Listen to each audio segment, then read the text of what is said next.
easier. Oh, okay. All right.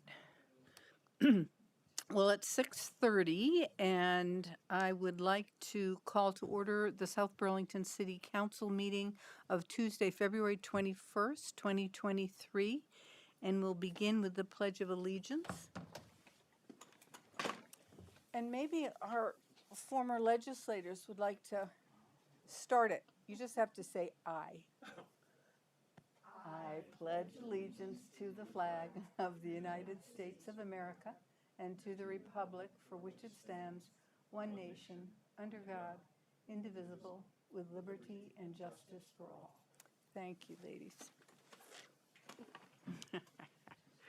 Okay, instructions on exiting the building in case of emergency. Great. Thanks. So for those in the room, if there's emergency, you can go out either side of the rear of the auditorium and then turn left and right and go outside. For those joining us remotely, if you'd like to comment on an agenda item, please turn your camera on and the chair will call on you. You can also indicate your interest in the chat and I will have the chair call on you. We are not monitoring the chat for content. Thank you. Okay. Just so you know, Counselor Chittenden cannot be here tonight, and I am anticipating Counselor Emery. Item 3, the agenda review. Are there any additions, deletions, or changes in the order of anything? Okay. Are there any comments and questions from the public not related to the agenda? None sitting here, I take it. Any online? All right. Counselors' announcements and reports on committee assignments in the city manager's report. So Tim, do you want to start? Sure. So I attended some comp plan feedback meetings from the community for the Economic Development Committee. And also I was triple booked on Thursday with the debate, which I was only able to see part of the candidates' debate. And then I had to run over the BCA, which I went to. And then I went upstairs to another comprehensive plan neighborhood feedback meeting. So busy week. Thank you for attending those. Oh, yeah. I was triple booked and then forgot one thing and then got delayed, so I ended up doing 2 of 4 things. Oh, well. So one small thing at the BCA, I reminded the new JPs that one of the cardinal rules on election day is not to put the I vote stickers on the same platform where the people put their ballots into the machine. Otherwise, if it gets sucked in, it'll jam it, right? Well, don't you know, that night I went home and watched the NBC News, and they had a segment about voting, and they showed one of our machines, but not in South Burlington, but that same machine, and the people had all these I vote stickers on top of it. So I stopped, took a screenshot, sent it to Donna, and said, "What's wrong with this picture?" So there you go. So we have to educate other people as well. Yeah, you have to remind them, right? Okay. Matt? Yeah, I attended the SBBA meeting that was hosted by City Manager Jesse Baker this morning, right here. So I was here at 7 a.m. and I'll be here till 10 p.m. But excellent job, Jesse, as usual, and the entire team who came out to help tell us what's on the ballot and what's going on in City Hall. We had a GMTA meeting. I can't stress this enough. One of the big challenges facing public bus service, yes, funding, yes, all these technical issues, but one of the biggest challenges, finding people who want to drive buses. That problem has not gone away. And excellent salaries, excellent benefits, but in order to provide adequate bus service, we need people to see it as a viable profession, which it is. So that was the discussion that we had at our last meeting. Finally, thank you, Chair Reilly, for giving me the opportunity for 30 seconds to say thank you to all of you. This is my last meeting as a city councilor. It was about 10 years ago when I moved to South Burlington and thought, gee, I'd like to get involved somehow. And my neighbor, Tim Barrett, said, well, there's this thing called the DRB. You used to be on the planning commission in your little town of Plainfield. You might know something about this. And I said, yeah, sure, I'll try it. And it was Tim who was the model for me to eventually become chair. And I truly appreciate all the things that you've taught me, whether you realize you were teaching me it or not. So I appreciate that. Megan, I know we haven't agreed on some things, but there's one thing that I think we can agree on, which is we both care passionately about our community. And that's what matters, right? Chair Riley, you have been so kind to me over the last 2 years. And yes, races can be contentious, but you never held a grudge. You always helped me in my process, even though we didn't agree on many things. And I appreciate that, genuinely. Jesse, you just do a fantastic job. And I think the city of South Burlington is very fortunate to have such a professional leading our staff. But none of this can happen, as all you all know, without the people at home that are never in the audience and sometimes watch it on videotape. But my wife, Sarah, my son, Davis, and my daughter, Molly, I wouldn't be able to do this if they didn't support it. And I know that's the same thing for all of you who volunteer countless hours of time. We couldn't do it without support back home. So thank you to Davis, Molly, and Sarah. Thank you. Great. Well, thank you. Those were very sweet words. Megan, do you have any? Just thank my Reports. husband and daughter too. They are definitely, my husband and daughter are definitely part of this, commitment that I've made. And I just want to thank you for your service. Thank you. Counselor Cota. And it is, you know it, just in the 2 years you've served, it's a big commitment, and it's an important commitment, one that has real meaning. And so I hope that it gave you meaning. It was a short 2 years, but I would have to say that you have also contributed, I think, to kind of the tenor of our discussions, and I think in spite of some of our disagreements, I think sometimes I was pleased to see that we agreed on quite a lot. So I just wanted to say that as well, and wish you well in your ventures. Thank you very much. And I should say for the record, thank you to Thomas Chittenden as well. I'll see you at work tomorrow. Yes, he's busy tonight. Triple booked, he said. Well, I've been busy this week. Jesse and I met with the school leadership for the first time in quite a while, and we had a good meeting and talked about a host of things. Some of it focused on how perhaps we can better communicate with the school board, get to know them, and use each other's talents perhaps to have a fuller discussion of some of the issues that face the city. Certainly education is a big one for all of us. It's not really our purview, but whatever is decided, it would be good if we could all work toward the same end. And and Travi and I, or Dr. Childs and I, agreed that we would try to work on something after the election to see if we could get together for, I don't know, a meal or something, and meet potentially some new school board members, although I don't know. And certainly we'll have 2 new council members, and I think that would be really helpful in the long haul for everyone. So that was a good meeting.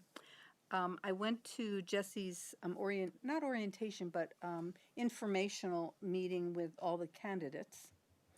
And my contribution was to really let them know, in a sense, how much work this is. When my husband convinced me to run, he said, "Oh, Helen, it's 2 meetings a month. Not a big deal." And then we went into the first interim zoning. So we were hearing all the cases that normally went before the DRB. And it's grown from there. And then partway through my first year, I realized that, I'm on the BCA. I kept getting the announcements. No one ever told me that as a counselor, you're a member of the BCA. I had no idea. I found that And out I the other day, thought, too. isn't this nice? They keep us informed. of when they have all their meetings. And then I had a conversation, I guess, with Donna, and she said, well, you're a member. So there was a whole host of other duties, along with, as we know, and I think it's good for the city to have the council liaisons to our committees, and but so I laid that out so they all knew that this is more than 2 meetings a month on Mondays, unless it's a national holiday. Don't forget the liquor board. Oh, well, yeah, but that's sort of incorporated in our meetings. That isn't a separate meeting. And then I did attend part of the council debate. And prior to that, I was interviewed by a student, Jordan Butterfield, and he had talked to, I think, Tom DiPietro, maybe Paul Connor, I don't know. But anyway, he wanted to talk about the bond issue for the wastewater. So, and that was fun. He was putting together some kind of video educational thing about city government and decisions that we make, and wanted me to describe what a bond was, and that whole process. So that was fun. And I want to thank you also, Matt, for showing up and being here and sharing sometimes different perspectives, but not always different. You just added to the texture, I guess, of our conversations, coming from perhaps a different place than I, but it's always helpful to hear what you had to say, and I think I agree with Megan. There were far more times when we all agreed on the substance of something anyway, or worked to make something better, and the really important things like the budget and those kinds of things, decisions about city center that we all agreed on. And so thank you for your short stint, but you were on DRB for a while too, so you have contributed mightily to the city. Thank you. Thank you, and I really wish you well on your new adventure. Yeah. Okay, Jesse. Great, thanks. Well, Matt's been on council the entire time here, so for me, it's a very long time. Thank you for your service, and I'm sure we will be talking again. So city updates, thanks also to the SBBA for the invitation to speak with them this morning. We had a great event here first thing this morning with the leadership team and many members of the business community going over what's on the ballot, as well as lots of different municipal projects that are underway. So really great event. Thank them for the invitation. Just a reminder for the community and the council that on our website is all of our information about Town Meeting Day. So you can go to our website /TMD Town Meeting Day 2023, and all of the information is organized there. We will have one more public forum on February 28th at 6 o'clock. And then, of course, on March 6th, the night before Town Meeting Day, we'll have our annual pre-Town Meeting Day presentation with the school board as a steering committee. So hopefully folks can join us. As several of you have mentioned, the comp plan conversations are ongoing. There are no more in February, but they start again March 1st, March 8th, and March 9th with ecology, environment, and agriculture, transportation, mobility, and the southeast neighborhoods.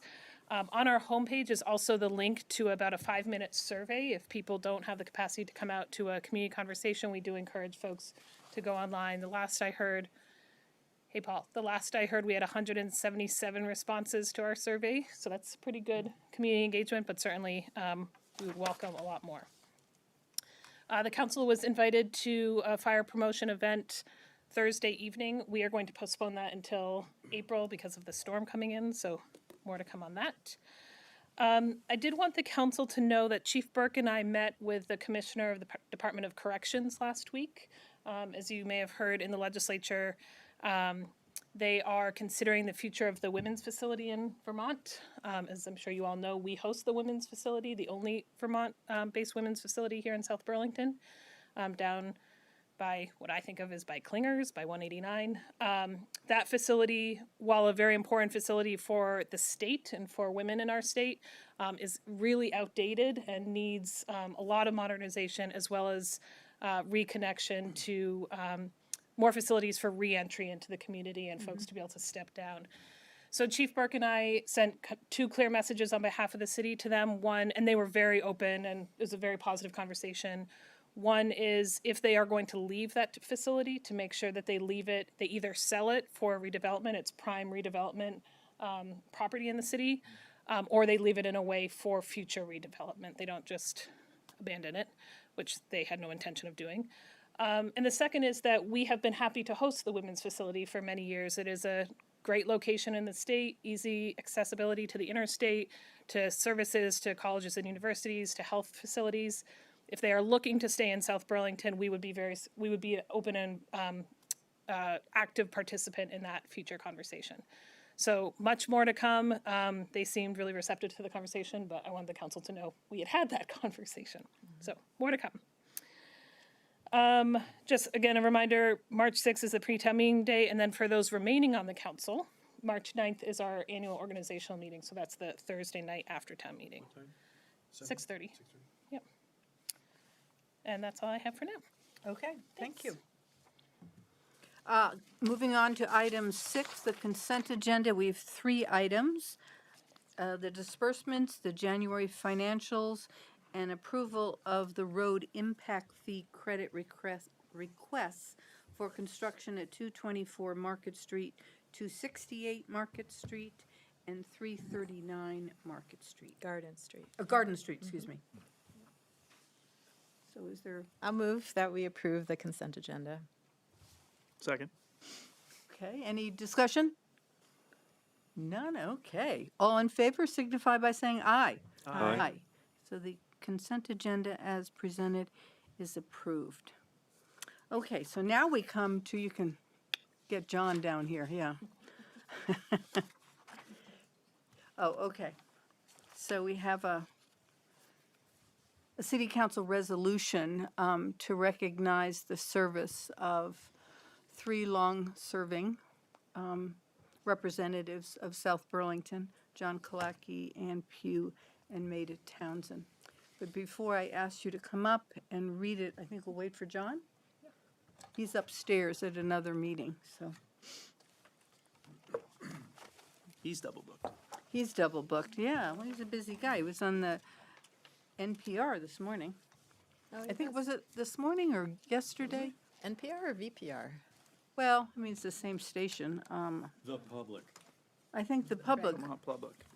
Vermont Public, I know, yeah. Well, it sounded like it was partly here, but partly somebody else, too. Do we want to jump to item 13, which is opportunity for counselors and public to share information and resources on climate change at all while we're waiting? Sure, we can do that. Okay. So why don't we move on to just item 13 while we're waiting?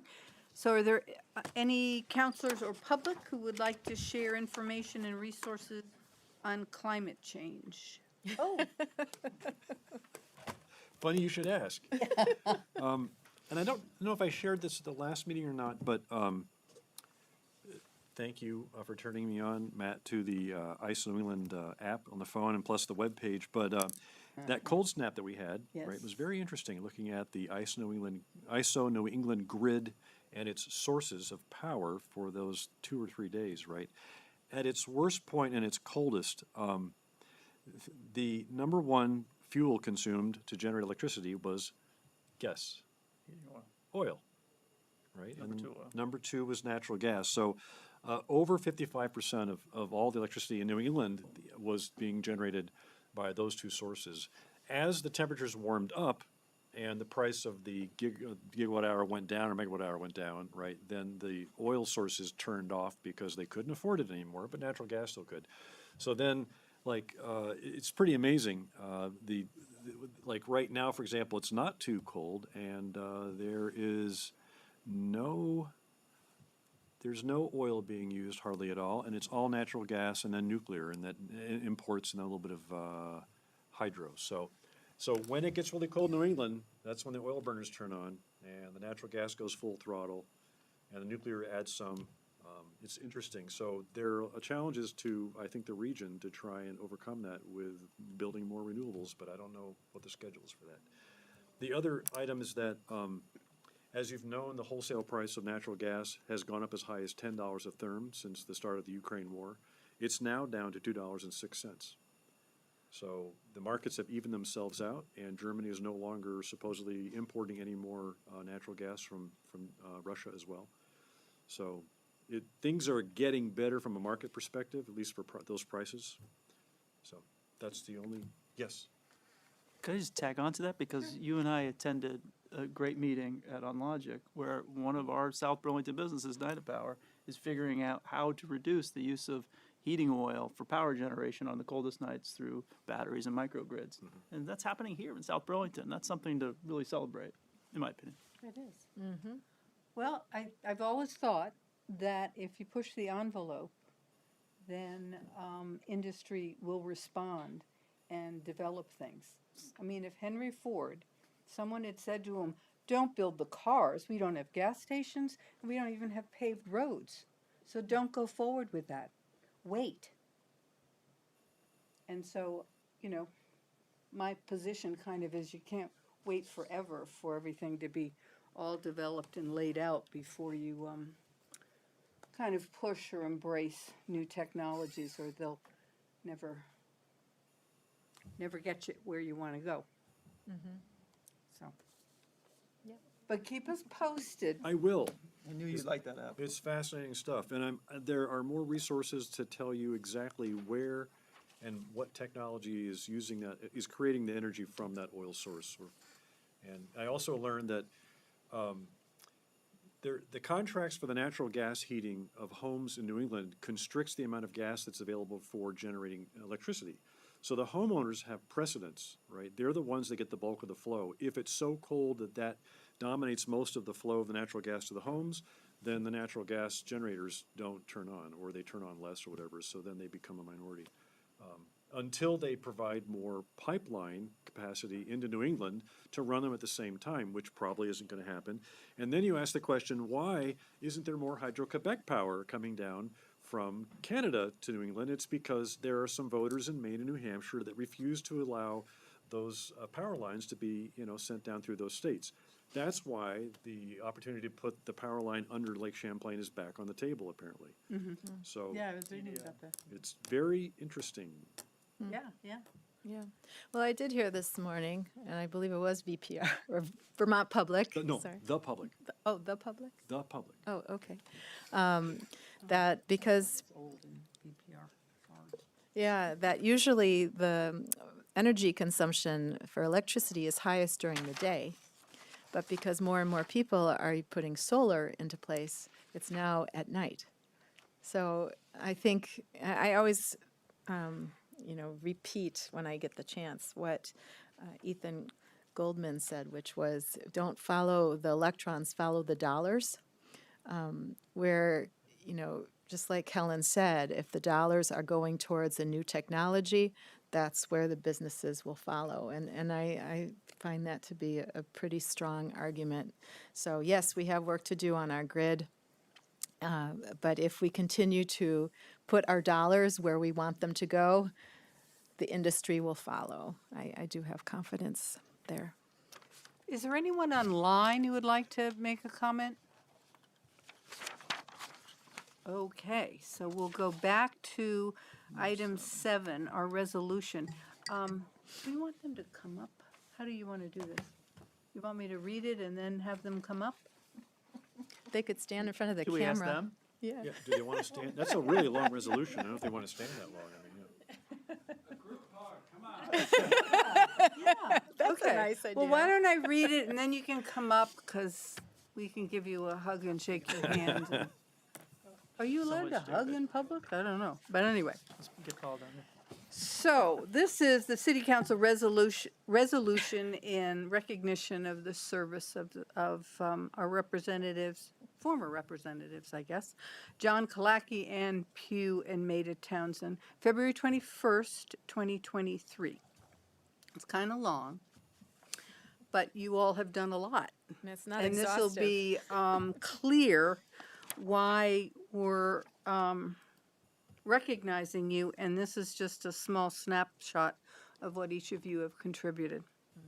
Whereas South Burlington was extremely well-served by Representative John Kalaki, Representative Ann Pugh, and Representative Maida Townsend, who each retired at the end of the last legislative biennium. And whereas John Kalaki served as a state representative from South Burlington since 2019, and during this time served on the House Committee on General Housing and Military Affairs, and whereas Representative Kalaki's writing and work can be seen in the South Burlington Public Library, as well as aired on, this says VPR, but it probably should be The Public, and published in Vermont Digger and the Burlington Free Press. And whereas Representative Kalaki centered Vermonters who were disadvantaged by some of our core systems, advocating for better treatment of women prisoners in our correction systems, working to provide better access to those Vermonters who were working on their sobriety, and pointedly fighting for better access for those with physical disabilities to our State House. And whereas Representative Kalaki fought to make sure that our artistic institutions and our artists receive federal and state assistance throughout the initial phases of the pandemic, advocated for Vermonters who worked for minimum wage and for the use of state and federal funds to help keep Vermonters in their homes and to keep those experiencing homelessness safe throughout the pandemic. And whereas Representative Kalaki brought his experience voice to our public apology to Vermonters whose ancestors were damaged by our state-sponsored and supported eugenics policies, as well as the creation of the Truth and Reconciliation Commission. And whereas Ann Pugh served as a state representative from South Burlington since 1993, served as the chair of the House Committee on Human Services for many years, and also served on the city's Planning Commission. And whereas Representative Pugh was always a social worker at heart and was a constant champion of many of the neediest Vermonters, including individuals and families with income and health challenges. And whereas Representative Pugh worked to address homelessness and housing safety issues and was a tireless advocate for reproductive freedom. And whereas Representative Pugh was an early and prominent leader around tobacco and youth cessation efforts, raising the age for tobacco, advocating for health and outreach to youth through advertising by the use of the tobacco funding from successful state litigation against big tobacco.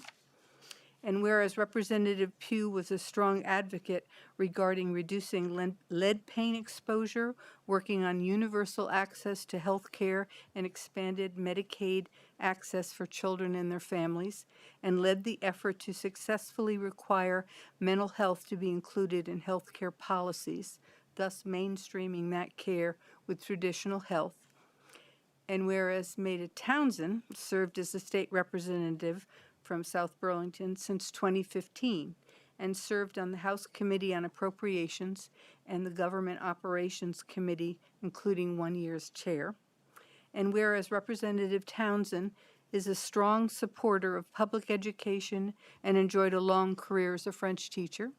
And whereas Representative Townsend set the example for constituent services, was always quick to respond to constituent questions, and on an annual basis visited every household in her district, stopping to chat or leaving information if no one was home.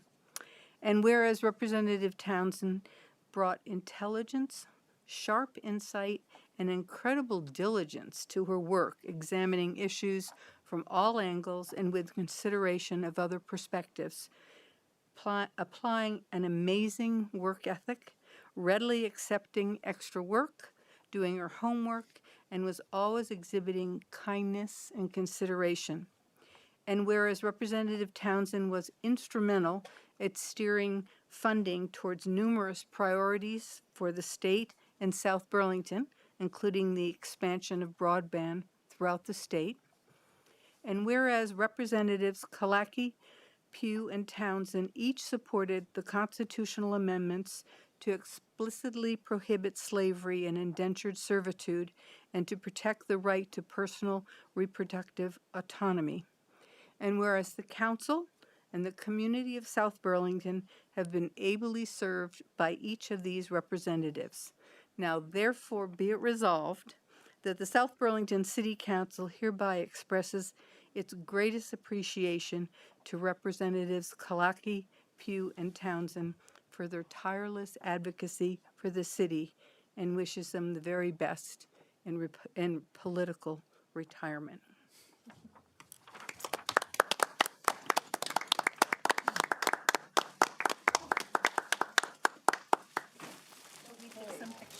Yeah.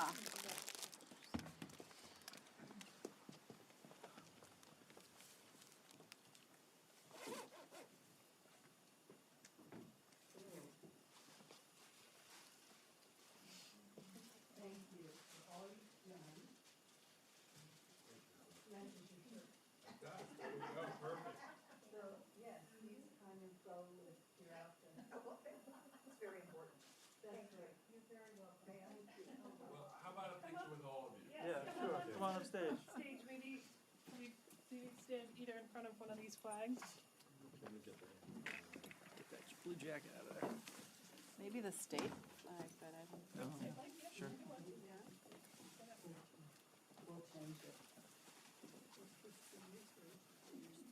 Yes, they were. Well, Flag is it? which I still thought. You guys get in the middle. Where do you want us to sit? Right over here, okay, or stand? Flag, it's relevant. Megan is art directing it, it's good. Behind the Vermont flag, it's. Should we put our flowers down? No, unless you don't want them in the picture. Oh, thank you. I have to run back up, Public Art Committee. Okay. We're meeting upstairs, Yeah, So let's sort of With your snuggle husband? in here. Come on, Tim. but he's at home. yeah. You Well, lie down in Someone's front. gotta be with the 12-year-old. Okay. Tall guy in Can the you back. go on Here, that fall in, side? fall in. Just even it. I think I stand above a little Can bit. you see the flag? I think it's just- moved all over here for the flag. Ready? 1, 2, 3. Wait, we'll do one. Ready? 1, 2, 3. Okay, got a lot of them. Good. Thank you. Thank So- you so much, all of you. I'm having the council sign many copies of this resolution, and it will be delivered to you. Oh, thank you. Thanks so much. It was very easy to represent this community. It was such a joy. Yeah, well, you guys were a joy to work with. And a joy to do some of those things when you were in another position. Oh, I know, that's why I could, remember all Some of those things. Those go, some of them go way I back. know. Thank you. Thank you for, Get our additional set. Get on the mic. We'll go at it again. thank you. So just wanted you to know that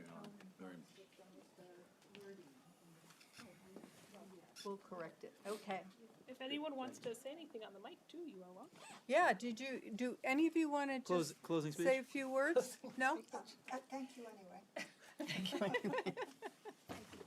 I'm coming over to say thank you to you. Oh, thank you. In both of ways that I have interacted with you. Appreciate that. And Thank you very much, best Ann. of luck. Thank you very much. And my biggest sorrow is that I came in at the beginning of your. You're still a constituent. I I can work with you know. as much as you would like. Okay. I think Sarah Dobb Would wants be to my say something. honor. Sarah Dopp is raising her hand. Oh, yes, Hi, Sarah. hi. Just from a citizen's point of view, I wanted to say a heartfelt thanks to all three. You've just been fantastic. They have been, thank you. So responsive to the public, always. And I second Sarah's comments. Okay.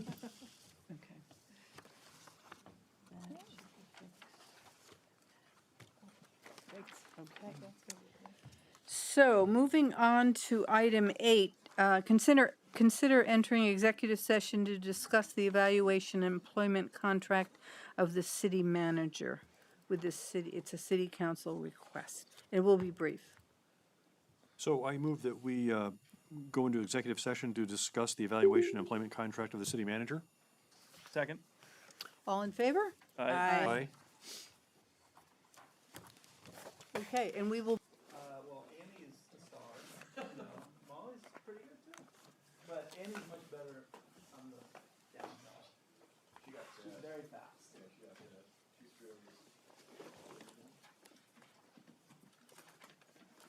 okay, I would like to call back to order the South Burlington City Council meeting of Tuesday, February 21st, 2023. We're at item 8, actually item 9 now, to approve the city council's contract with the city mayor. Manager, excuse me. We got a promotion and a raise. Yeah, no, I don't think you want to be mayor. Yeah. I wouldn't want to be mayor either. To go back into executive session. Yeah, exactly. Yeah, no. Yeah.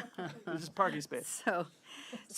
Just so the public knows the process we went through, there were actually 4 evaluations done either about Jessie or one, she did a self-evaluation. The council did an evaluation using a tool that, very similar, if not exactly like the one we used 2 years ago, or we used with Kevin, I guess. And, no, a year ago with you, yeah. And then the leadership team, and that's 20 people? How many is that? 12? 17. 17 people did another evaluation, and then we did a third or fourth one, I guess. And this was a group of key stakeholders were asked to consider Jessie's job in the past year. To put it simply, all of the evaluations were really outstanding. I'm sure no one is surprised about that, but the numbers were high and the comments were excellent. In many cases, when we were asked, or anyone was asked, so what could she do better? There weren't a whole lot of recommendations or areas for improvement.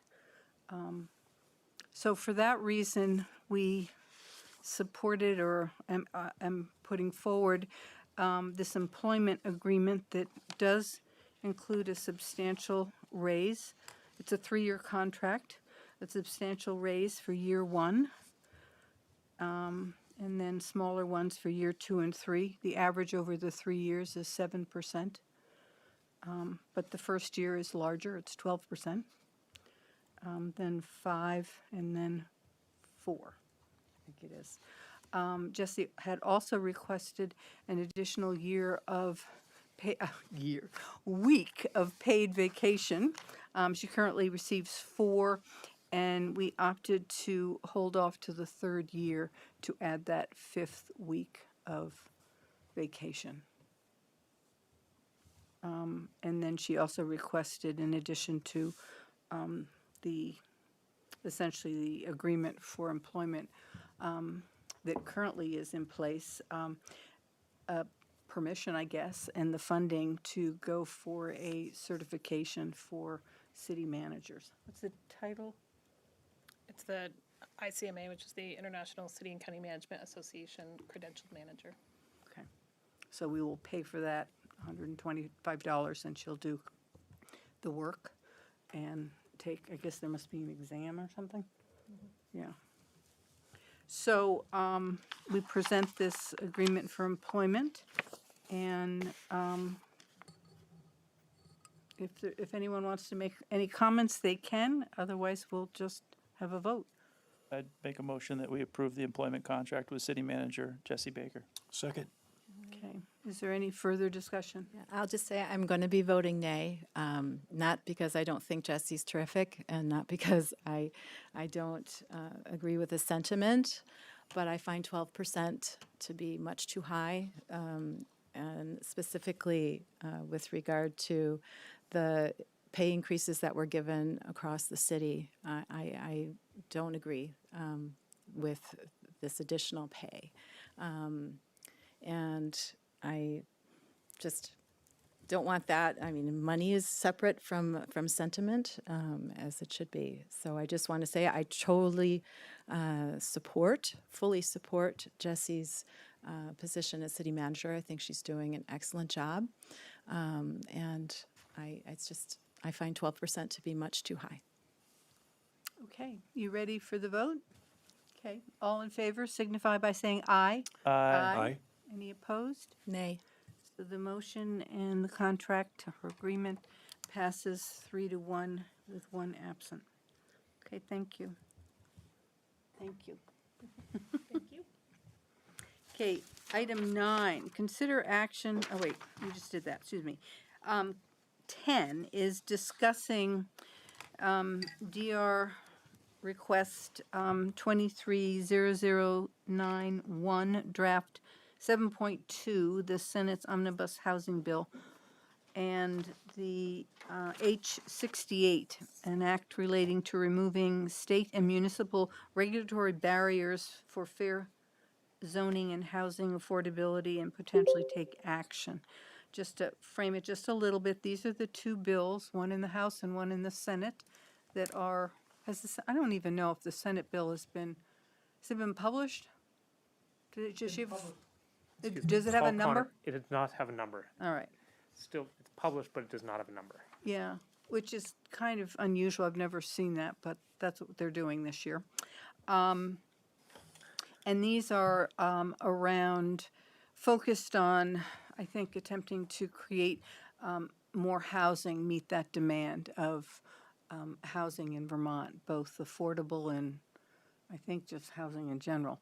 And so, was it last week, Paul? No, the week before. Paul Connor and I went to Montpelier and spoke with or presented to the Senate committee, and then agreed that Paul, not I, would work on some they asked him some additional questions. He has submitted those, addressed those answers to the committee, and my understanding is he has some additional language. We agreed, and they were interested in hearing what South Burlington had to say, since their intention, I think we support, but some of the language would put at risk a lot of the work that this city and the Planning Commission and this council have done, as well as the Department of Planning, to really promote additional compact housing, and at the same time also make sure that we maintain appropriate open space and natural resources for our future and our children's future. So Paul, you have some new stuff to share. Sure, and I even have newer stuff than the new stuff, which is like smartphone updates, there's often a new version. So there's a new version of the bill since the version that we reviewed last week and that this memo is covering, that came out today. So I'll do my best on the fly to describe how things might be a little bit different even from the memo that's in front of you. Send it to us? Is that I what did, and there's a It's paper just copy. Yes, but we didn't get it till this afternoon, so it's right in front of you. So This is the previous memo, though. No, this is the newest one. Oh, okay. Right, the memo that's in front of you and that you received by email at about 4:30 today is for this evening's meeting. Okay. And I'll walk through it because I know folks haven't really had a chance to look at it.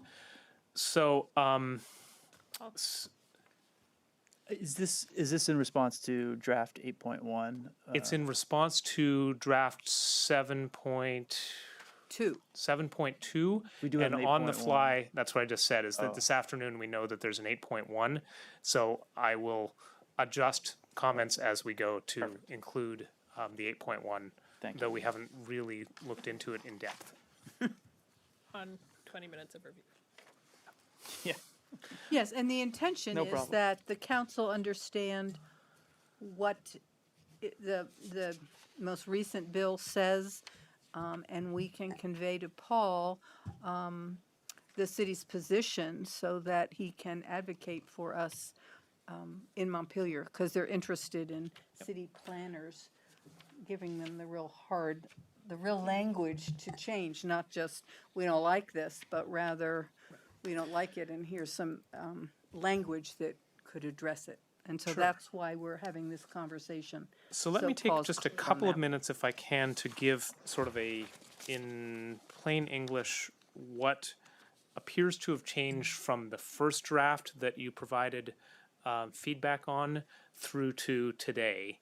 It's not, there's sort of a couple of categories of changes, and that can maybe help frame out what additional feedback, if any, the city wants to give, and as Chair really said, what you'd like to direct me to advocate for. So the main changes that have taken place over the last couple of iterations are, one, as you had identified in the last draft, the term area served by water and sewer was undefined. So the bill takes an effort at defining what an area served by water and sewer is, and largely what it incorporates are specific circumstances where the bill would not apply.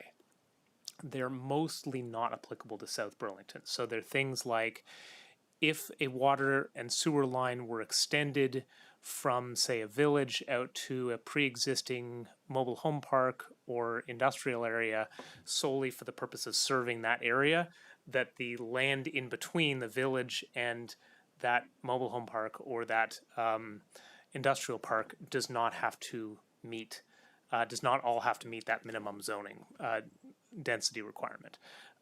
There's an allowance similarly for areas that are regulated at the state level or identified at the state level as being flood hazard areas or areas of wetlands, that kind of thing. That's the biggest change, and I'll go into what we think that means in a second. The bill that came out today has one change that does affect us to a certain extent, which is that the minimum allowable zoning, which was going to be previously 5 units per acre, has been reduced to 4 units an acre. So now where water and sewer, in an area served by water and sewer, the minimum allowable has to be 4, which is in South Burlington, a lot of our districts are 4 units an acre. There are some other changes as well. There's been sort of ongoing shifting about what the bonus would be for affordable housing. So the first one that you looked at allowed for an additional story, and your feedback was that that felt a little bit clunky as a single tool. The next draft said, eliminated that and said 20% density bonus, which is South Burlington's rules encompass and extend beyond that. The latest draft that came out today says 40% density bonus and an extra story. So there's a lot that's sort of shifting in that world that seems to be sort of trying to both meet broad policy and editorializing slightly. It sounds like maybe there's 1 or 2 specific circumstances that are being advocated for. Is that 40% or is it an and? And. Yeah. Both would be Both required. were granted, yeah. Right, both would be granted automatically for things that count as an affordable housing development. And then on the subject of energy standards, which is something that you had weighed in on, there's been a little bit of, I'm not sure if I'd call it clarification, but authority granted for municipalities to regulate the energy from buildings and this commercial and residential energy codes where a building's dwelling units exceed 1,800 square feet, but not below 1,800 square feet. We'll go into this in a minute. I'm not sure that that's necessarily addressing the subject area that the council was interested in, but we'll speak about that in a minute. And then lastly, this latest bill provides a new tool proposed for municipalities to essentially get a delegated authority to regulate Act 250 criteria, but only for communities that have designated downtowns, only in those designated downtowns through a process. South Burlington does not have a designated downtown. We're not eligible yet. We need to grow into city center a little longer before we would be eligible to be a downtown. What's the threshold? There's a number of criteria of demonstrating that you have a historic downtown, essentially. So ours being so new is a new town center, which is intended to be the new ones existing. So we can look again in the near future at thresholds to see whether we would qualify. When we last looked before City Hall existed, we were not eligible yet. But so that's the lay of the land. This memo here tries to sort of outline what's changed in the bill up until before today, what the implications would be in South Burlington if it were adopted more or less as is, and then some considerations that you may wish to provide guidance to staff on regarding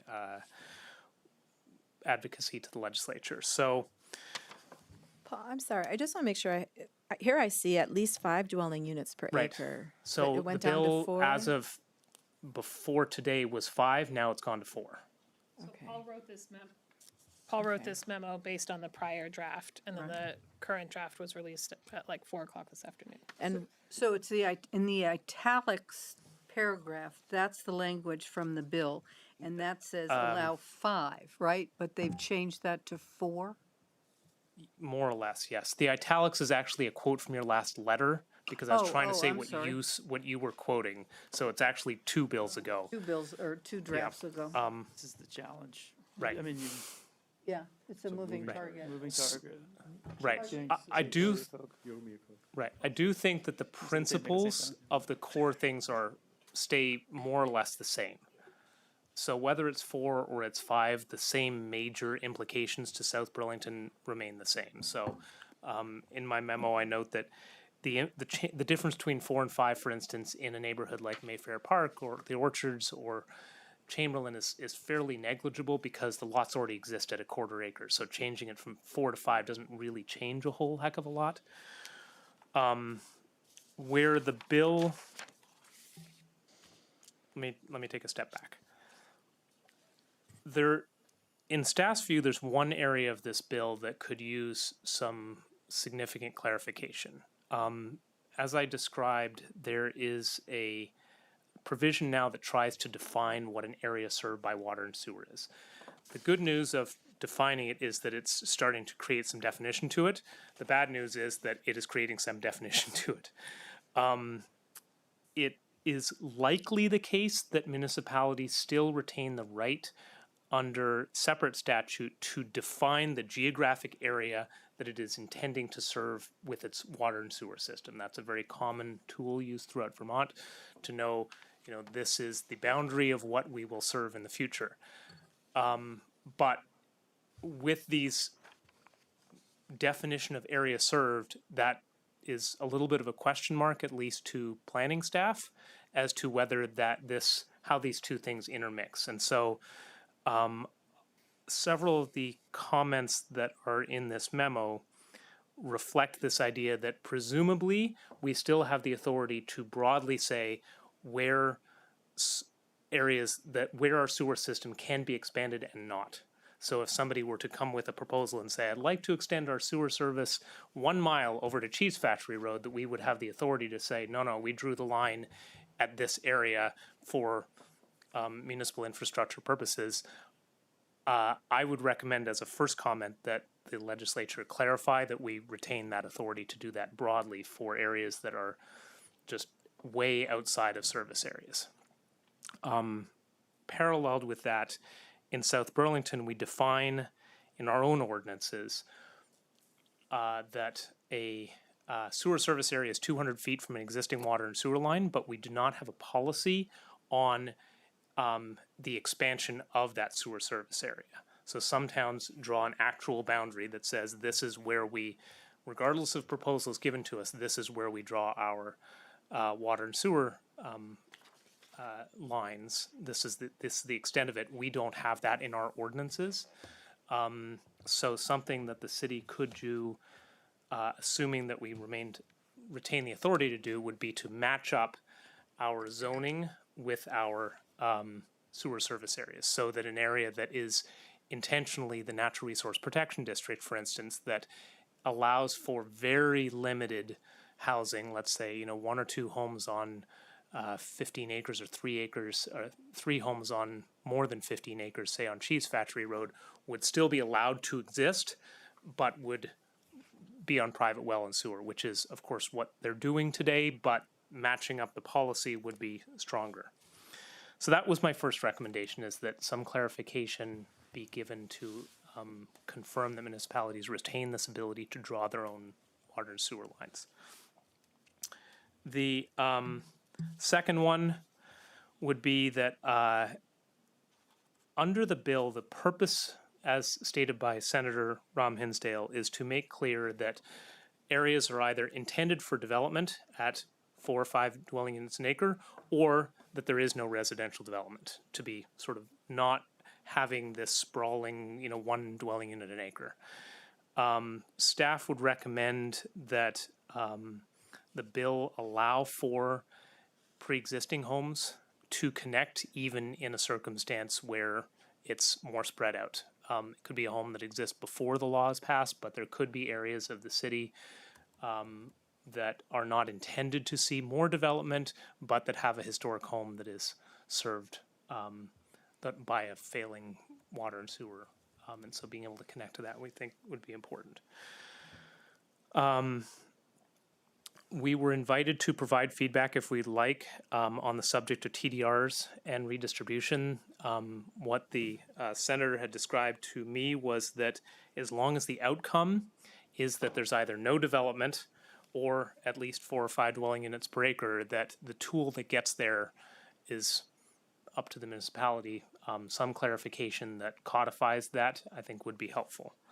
So that would include our TDRs, that would include our density bonuses? Right. Yep. That would that if upon use of TDRs or density bonuses you achieved the 4, that would be meeting the intent of the rule. And how about the 40% and extra story? So we already do 50%. So we allow for more than what the bylaw, what the bill would do. As of today, in your memo, I say that's taken care of because the last version of the bill was already within what South Burlington does. I would probably recommend that the extra story is still too blunt of a tool to just grant, because it doesn't necessarily mean anything. It just means more height. Mm-hmm. Yeah. So the next section that I wanted to go through with you is to sort of help walk you through what, assuming that these clarifications that about the ability to adopt our own sewer lines is in fact accurate, what the implications of this bill would be in South Burlington. And specifically the minimum of 4 dwelling units an acre. So assuming that we can say that areas like the NRP, areas like habitat blocks that don't allow for development or very, very, very little development can be excluded from a sewer service area, what's the remaining impact?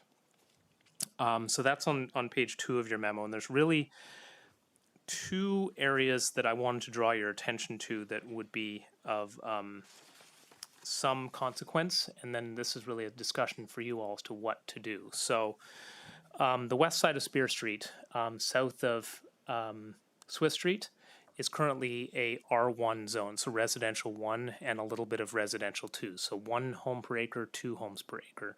That area is served by largely, not every segment, but mostly is served by water and sewer. So our assessment would be that area would need to meet this new 4 units an acre. West side of Spear Street? West side of Spear Street. That, of course, does not mean that any homeowner who lives there has to change anything of what they do. Nobody's forcing anybody to take their lot and subdivide it, but the authority to do so would likely, if this were passed, have to be granted. So that's probably the most significant one. There's a small area on the west side of Spear Street, just north of Swift, that would fall into a similar category. There's 2 or 3 homes there. There's a habitat block that's behind it, but in front of the habitat block is an area that If you have less than 5 buildable acres, the zoning allows for only 1 home per acre. If you have more than 5 acres, you're automatically a PUD, 4 acres, you're automatically a PUD, which meets our rules because of the minimum densities in there. It's sort of served by water and sewer, so that would be a little bit of a judgment call that, you know, it's nearby-ish, and I think we'd have to look at it, but So the west side, I'm trying to think, get So- oriented. So is that across from the church? Is or- it between the Millers and the Erdmans, pretty much? yeah, so That field the that's corner behind. that is not, the corner towards the interstate from the UVM Wheelock Barn, Yeah, and on the other side of Spear from the church, okay. that corner there. So there's a couple of parcels that would be affected in there, possibly. There's water service there, and then sewer is near-ish, but not right there. And then that land is contiguous with UVM land. Correct. Now, most of that land in that whole big block is in a habitat block, which would not allow for residential development, but a portion of it is outside of it. The other area of, Habitat block. What would happen to the habitat block? I'll get to there in just a second. The other area from a zoning perspective that would be affected is, if you recall last year when we made the amendments to the southeast quadrant, some of the areas that were called receiving zones, so the neighborhood residential district, the neighborhood residential transition district, and the village residential, if they had 4 or more acres, became a conservation PUD. If they were less than 4 acres, in order to have the sort of total amount of housing meet up, the density was lowered a little bit there, from allowing up to 4 homes per acre to now allowing 1.8. The Planning Commission recognized that that might be a little bit of an awkward tool and has it on this year's work plan to reevaluate that question.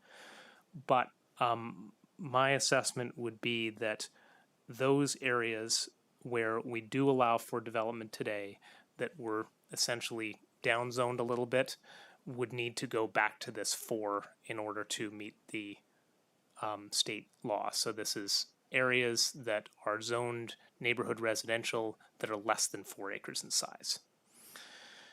So those are sort of the big zoning ones. I did look at it also through the lens of the NRP and through the habitat blocks.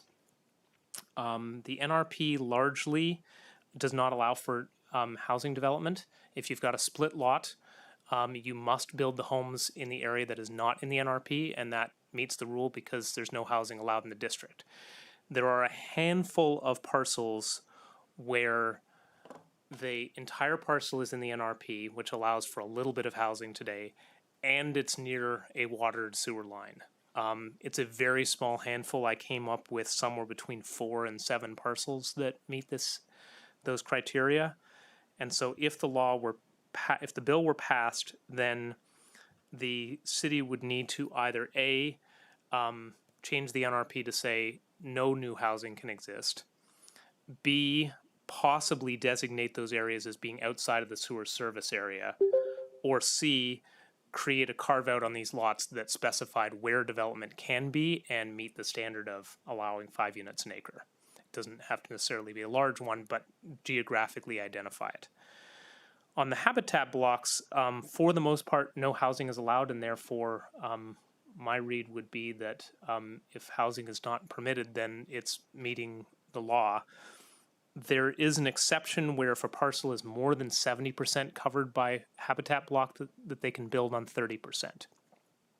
Most of the time, that's going to be a conservation PUD, and a conservation PUD allows for the shifting of development potential to that 30% and allows for at least 4 units an acre, so that should not be a problem.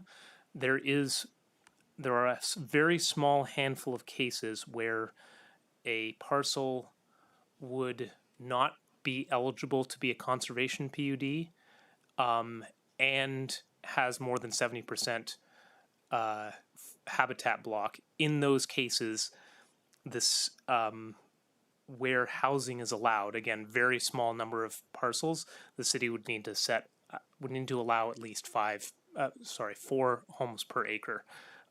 Over the natural resources? over the 30% that we already allowed to be built.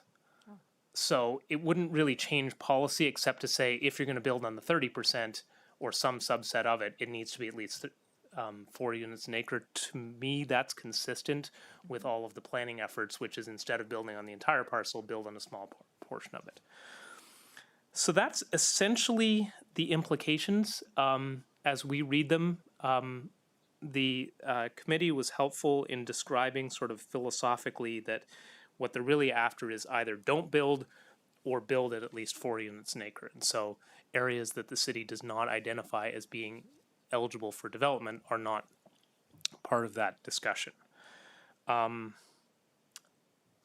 So I wanted to give you that as likely implications as to whether those rise to the level of you wanting to provide concerning feedback on any of those, or just say that there are implications of bills and it's an opportunity to evaluate our local regulations in those areas. That's really up to you all. And then lastly, on the energy side, as I said, the bill does not appear to be responsive to the concerns that the city had raised, which is the city in its letter sought to ensure that complementary standards like the ones that you recently adopted of heating fuel sources, or what the Planning Commission is considering, which is requiring solar photovoltaic where it's been identified. Those are not building code standards per se, they are complementary to them. And so if council was interested in pushing that a little bit further, we'd recommend that there be feedback that said that things that are not specifically regulated by the residential building energy standards or the commercial building energy standards are still, the authority remains at the local level to do that. Now, of course, if they take that over, then they set a standard, but where there isn't a standard, that the municipalities still have the authority. But that language isn't clear. Is that what you're saying? It does not. That it's not clear that. It's not if a clear that we city retain that authority. had a higher Right. standard, that could. Right. Is that your assessment after reading the latest draft as well?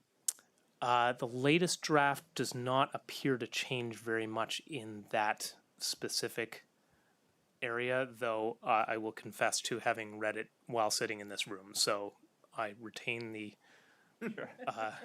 I reserve the right to email you tomorrow and say, actually. The draft tomorrow could change as well.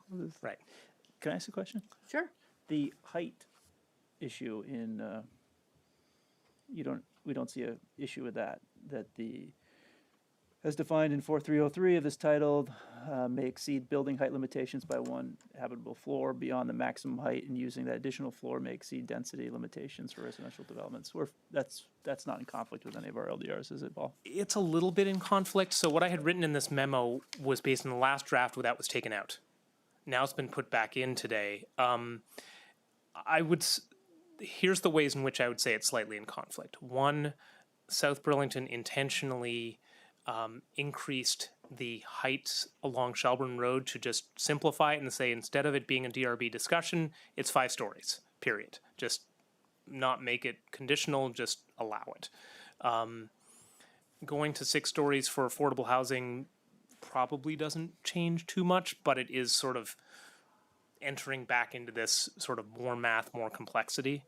The area where I think it could be a little bit challenging is the traditional neighborhood development, the TND, this planned unit development type is very sort of calibrated to focus first and foremost on the scale of everything so that everything feels like you're in a neighborhood.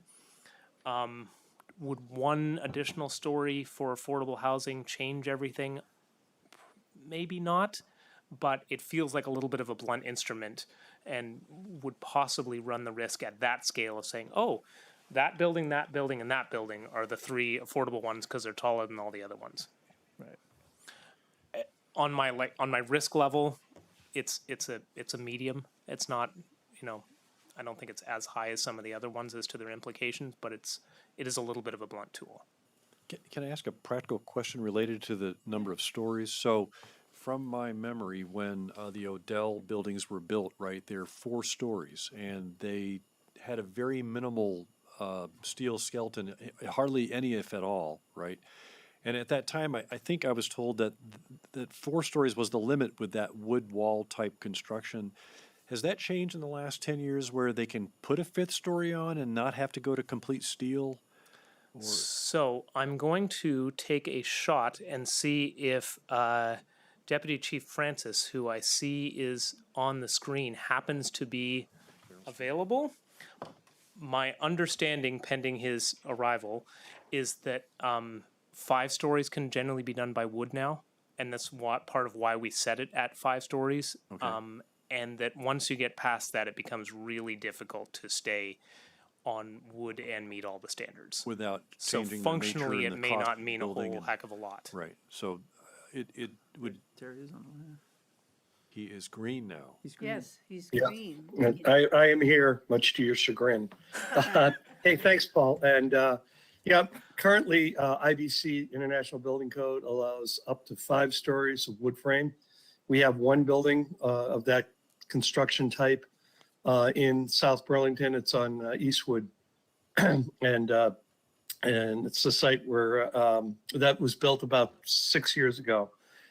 We do have a couple of podium style buildings that are going in that can be up to 7 stories by IBC, not by our standards, which if you look at 1068 Williston Road, we have 2 stories of steel construction and then 4 stories of wood frame above that. Actually, it's 4.5 stories of wood frame above that. But that's currently the maximum that's allowed in the city, and we're allowed to go 1 story higher in the IBC as things stand today.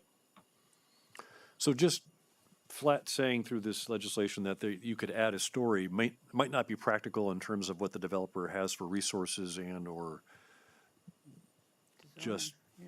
whatever, whatever they're able to do. Yeah, you have to go to a different building construction type Right. if you want to go higher. If the Right. city allowed us to go to 7 stories, 8 stories, it'd all be type 2 or type 1 construction, meaning steel or CMU block. It sounds as though, Chief, that it would possibly be allowable under the IBC, as you just said, to have a 2-story podium and then wood above it for 4 stories. Is that correct? That's correct. So that would be an example of where somebody could conceivably do that. And our current limit is 5, so that would conceivably be 6. Thank you. That clarifies. Thank you. And yeah, 1068 Williston Road, the old Holiday Inn site is a good example of that. All right, so that's my broad feedback and really Back the to- discussion for you all. Kind of understanding the impact that might have on our neighborhood, whatever the. Well, one impact would be take a look at Eric Farrell's building on Joy Drive. Okay. Right, so the one that's set, so it's on the Olympiad property, but it's not the Maidstone, it's called the Olympiad, excuse me, because Maidstone is the southern building, and the northern building along Swift is the old Olympiad. They're calling it the Olympiad building, right?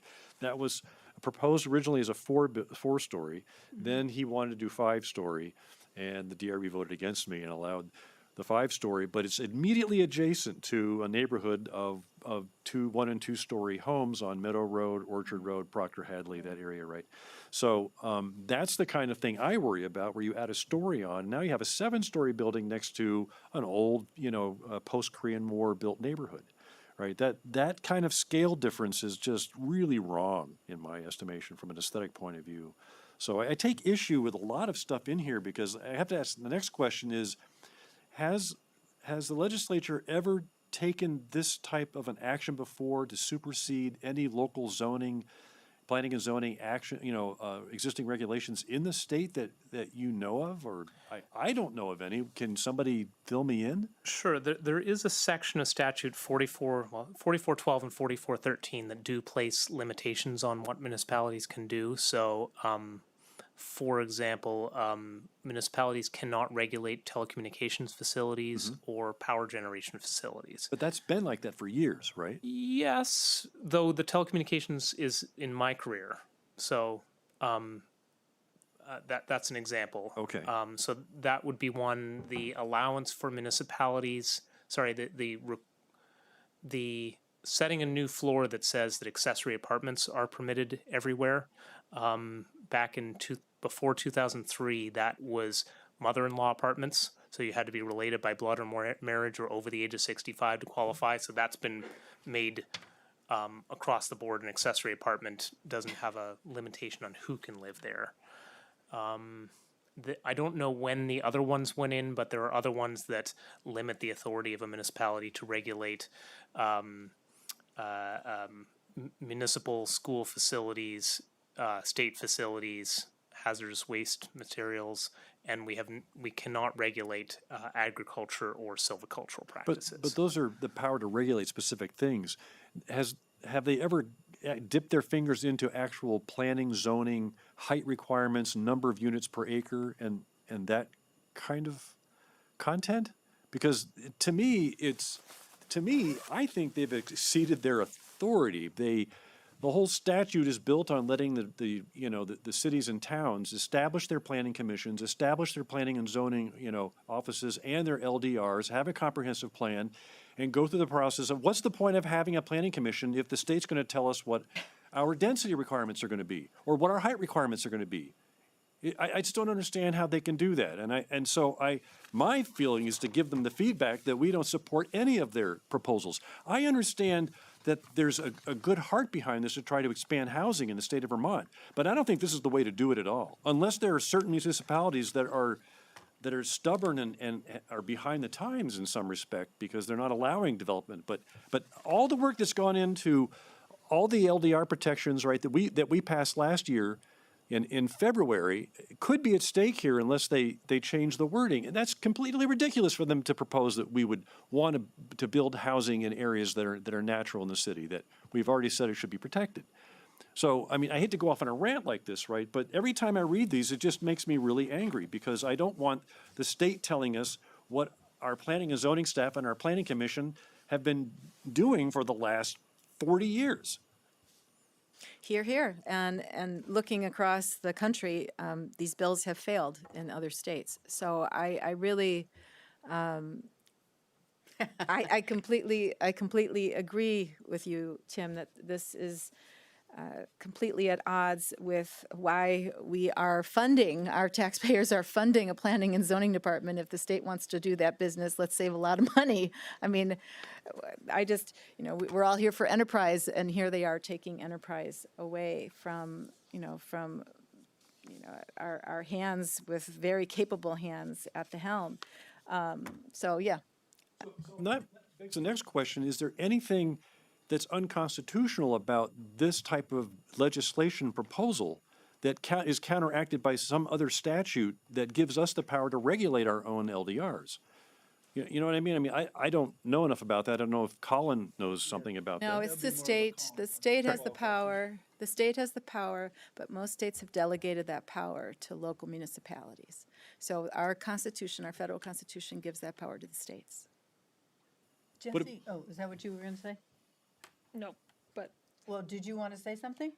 I guess I just want to make the point that the conversation the council had at the last meeting, and this is not against your position or fervor, but the conversation council had at the last meeting was, let's try and figure out how to be a partner with the state in achieving our housing goals as a state and our conservation goals and climate change goals as a state.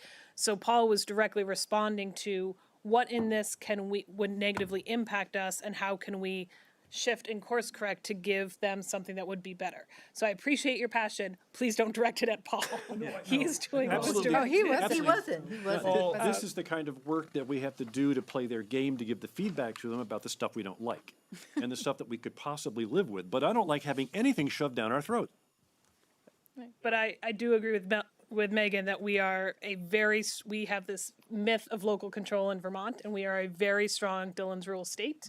And if the legislature decides to enact laws to tell us what to do, I've never seen them not have the power to do that. So what do we need to do to protect our natural resource protection areas, Paul? So in the memo there, I have a few bulleted items in red. I think the strongest thing, if you were to provide feedback on the bill specifically here, would be to strongly encourage the legislature to be clear that municipalities have the authority to draw the boundaries of their sewer and water service areas. With that, I think not all, but many of the concerns raised by the council and the planning commission can be addressed, because these are areas that you have largely designated for not having development. And where there is very limited development allowed, it's far away from water and sewer service. So I think that would be a strong tool. Allowing pre-existing homes to connect, to me, is an important one, because if you decide to define your sewer service areas to exclude certain areas that you have no intent in the future of seeing additional development, there still may be a building or two that has existed for 5, 10, 50, 100 years that would want to connect, and putting you in the position of either having to include it in a sewer service area, therefore allow more development, or exclude it, therefore making it so that the house can never connect, doesn't feel like good policy or good options. Clarifying, again, within the rubric of what's been presented, that TDR programs and other programs that redistribute density are acceptable ways of meeting the standards. And the statement about complementary rules to the energy codes. So those would be the recommendation that I had. I had a few other items of things that staff has been working on that are, in our view, things that South Burlington's already advocating for, that would be additional tools that the state could give, such as the ability to have a second new town center if we wanted one, to have a new designation that envisions places like Shelburne Road or the Barry Montpelier Road, sort of strip development, and how could that the state maybe makes it easier for towns to redevelop those areas, just giving an additional tool to towns. And I've been in communication with our partners in Winooski and Burlington about a possible optional delegation of Act 250 to the municipal level, so that if we have a functionally equivalent set of rules, that we could remove some of the redundancy that exists between local zoning and Act 250. These would be complementary things to, in our view, A, they'd be good things to do, and B, demonstrate that there are ideas that are being generated at the local level as to how to meet some of these goals. And then I went through that whole exercise of the implications of the bill along Spear Street and in the neighborhood residential portion of the SEQ to give you a little bit of background and see, how does that resonate with you all? The intent clearly of the bill is to say that if an area is clearly served by water and sewer and residential development is allowed, that it have a minimum allowable. And there's a couple of areas in the city that don't meet that. And those are the R1 district, the portions of the SEQ that, again, it's on the work plan to address, and then a handful of other places near the lake. And is that, from the council's perspective, do you want us to push back against that, or is that something where you would say, well, there are, whether we either like the bill and its intent, or we're going to pick our battles on it, and that's really for you all to discuss and decide what you want to do. Are you talking about what you are working on with regard to infill? Is that part of what this bill supersedes? There were some smaller parcels that were changed from 4 units per acre to 1.8 units per acre. And the goal was to look at where 4 units make sense and to kind of think about. Yes, the I'm going kind to of be really transition careful areas with my that- use of the word infill, because I think infill means different things to different people. But I would say it is already on the Planning Commission's list to evaluate areas that are clearly built areas where the rules last year sort of unintentionally made a little bit of infill not viable. I would say that Spear Street on the west side is a little bit of a different circumstance because it wasn't changed last year. It has been 1 unit an acre. And so this is somewhere where the state rules would set a new floor for the municipality. And again, sort of up to you as to whether that's something that you want to push back on, something that you want to pick and choose your battles on, or something that your support policy-wise, that's really up to you. Is there any value in identifying more rigidly, I guess, with a real line, the natural resource areas and the habitat areas to say, this is where South Burlington does not want growth or doesn't allow it? Or do you think we already have that in place? I think we largely have it, with possibly a few minor tweaks in our zoning. Where we don't have it is in a parallel sewer service area map. And so a recommendation that, assuming that we retain the authority to have a planned sewer service area map, would be to match that up with the zoning to be very clear as to the areas that the city intends to allow future extensions of water and sewer service area and areas that it chooses not to. Because I think that is an opportunity to reinforce our own local policy. But the guidance to the state here would be make sure that we retain that authority. Is it the legislature that determined the 200 feet? That's our own. That's yours, okay. Well, ours being yours. My understanding from 7.2 version of the bill is that they didn't want to give that designation power to the municipalities, but rather to take specific exceptions to areas where sewer and water went through. So I tend to play conservative, and I don't know that that's going to become language that they'll adopt. So is there another way that we could say Right, so- specifically, this needs to be exempted, this needs to be Right. exempted? So we could say if and that's a good comment. I think when I look at this, I think of a more rural community than we are. And I imagine a circumstance where, let's say you've got a village that's served by water and sewer, and you've got a road on the edge of the village. There could be a 300-acre parcel adjacent to that. It's not likely the intended policy that all 300 acres there can be four or 5 units an acre. And at the same time, there's not a lot of clarity provided as to how to draw that line in this bill. So I think one alternative would be that municipalities retain the authority to draw water and sewer district boundaries.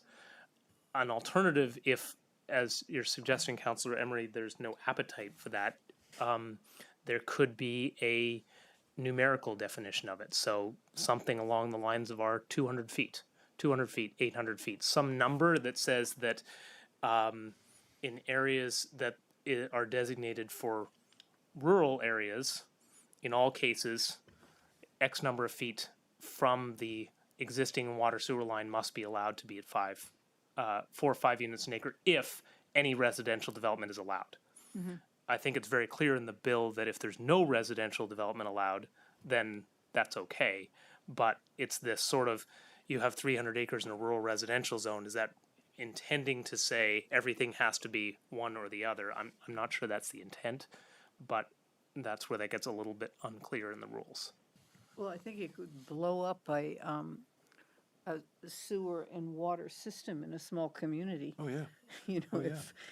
if it was a little community with one street or Yeah. 2 roads with Right, a and there's sewer, nothing that and then strikes- Once 300 acres developed with 1,200 houses. Right. Well, as someone who lived in the town of Plainfield, there are restrictions on what you can do based on that sewer and water, so it doesn't, we don't find out after the fact. You have to get permission to put in a toilet in Sure. some of these communities. So I'm But just, I'm just saying, what their goal of having all this housing is, maybe more limited than by reality, that a community isn't like South Burlington, we have a $33 million, bond to upgrade their sewer system to support. Right, and the bill is clear that where there's that we don't, a municipality doesn't have to permit housing where there's no capacity. But how the municipality geographically allocates that capacity is brought slightly into question in my view. I'm not an attorney, but so that's the that's question mark where that comes up. I would see a potential language that we could provide to them, where that capacity should be directed. I'm just looking at page 4 and page 5 of the draft 7.2, which I know has been superseded, and I don't know if this language is still in the new version. But here we have What page, I'm sorry? 4 and 4 and 5. 5? Mm-hmm. So they're talking about, what's served by municipal water and sewer infrastructure means. And, right, it does not mean areas that are prohibited by, right, at the bottom of page 4. And one of the prohibitions is identified capacity constraints. That's the 2, Roman numeral 2. And then there's another Roman numeral 2 for whatever reason. Municipally adopted service and capacity agreements or areas established by the municipality by ordinance or bylaw that. Now here we have some exclusions. Exclude flood hazard or inundation areas as established by statute, river corridors or fluvial erosion areas, etc.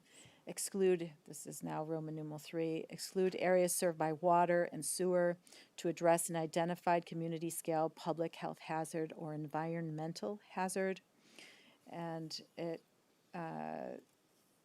it says exclude areas where service lines are located to serve the areas described in subdivisions 3 to 4. So that also has to do 3 to with the 5. 3 to 5. Thank you. So that also has to do with the public health hazard or environmental hazard.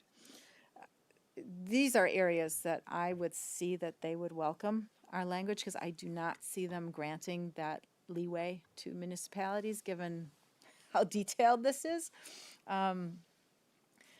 We can certainly give them both, right? But I think we have to be prepared that they're not going to be giving that authority to municipalities. I don't like a Stalinist dictatorship myself, but what I can say is we have to play it safe too, and we have to play it conservative. And so we could, look at that language. Does that adequately protect our natural resource protection areas? If not, what do we need to add so that those areas are protected? Does it adequately protect all of our habitat blocks? If not, or all of our conservation PUDs? If not, what do we do? And as I said earlier, one of the tools that the municipality could do, I believe both under this and if with some clarifications, are if there's an area that prohibits residential development, then that's acceptable. So it's possible that the city may at some point be faced with the minimal allowance for residential development in the NRP. For instance, the city may have to either not allow for residential development or break that out more specifically to say, here is the actual physical place where you can build a house, and that meets the 4 or 5 units an acre, and the rest of it is not. And because the law does appear to still say that that if residential development is not allowed in an area, then that's acceptable. So could we include that language then, that we'd like that added where residential is not allowed? I believe that's already in there. So 13, subsection 13, it says, in any district served by municipal water and sewer infrastructure that allows residential development, da-da-da-da-da-da-da. So that's already If you don't allow residential development, then the section doesn't apply. Okay, so which conservation PUDs would no longer be allowed? Is it because there's already a house on there? I'm trying to understand the distinctions you were drawing earlier. The With distinction, the handful of right? parcels. It's not about conservation PUDs per se. It's about a handful of parcels that are in the NRP where there is some allowance for a house to be built. So if you have a pre-existing lot of, say, under 15 acres, you're allowed to build one house if it doesn't already exist. There's a handful of circumstances where an argument could be made that that lot is up against water and sewer. And so we're allowing one house to be built on a parcel that is served by water and sewer. Per this bill, that might not be allowable because the parcel is served by water and sewer and it's not allowing a minimum of 4 or 5 units an acre. I guess I have So- to kind of agree with the legislature here. Why are we still allowing one house on such a large parcel to be built in the future? To coin a term, legislation is sausage making. And that was the decision made back in 2005. So an outcome of the city would be to say that's a full conservation district. There's not, that could be allowable. It might, and that the TDR program is what is compensating property owners for that. But we'd have to change that rule in order for that to be clear, that no residential is allowed. That might have to be an outcome if this legislation is passed, yes. Or alternatively, the city designates the first 100 feet of that property and says that 100 feet can be built at 5 units an acre, and then the remainder may not be built. Those are planning choices that would remain at the municipal level. Yeah. And how about, agricultural land that could potentially be agricultural, where we would want to be able to have farm workers being able to be housed? I mean, are there distinctions in the land use? Not as presented. So if residential development is allowed in an area served by water and sewer, then it has to allow this density as drafted.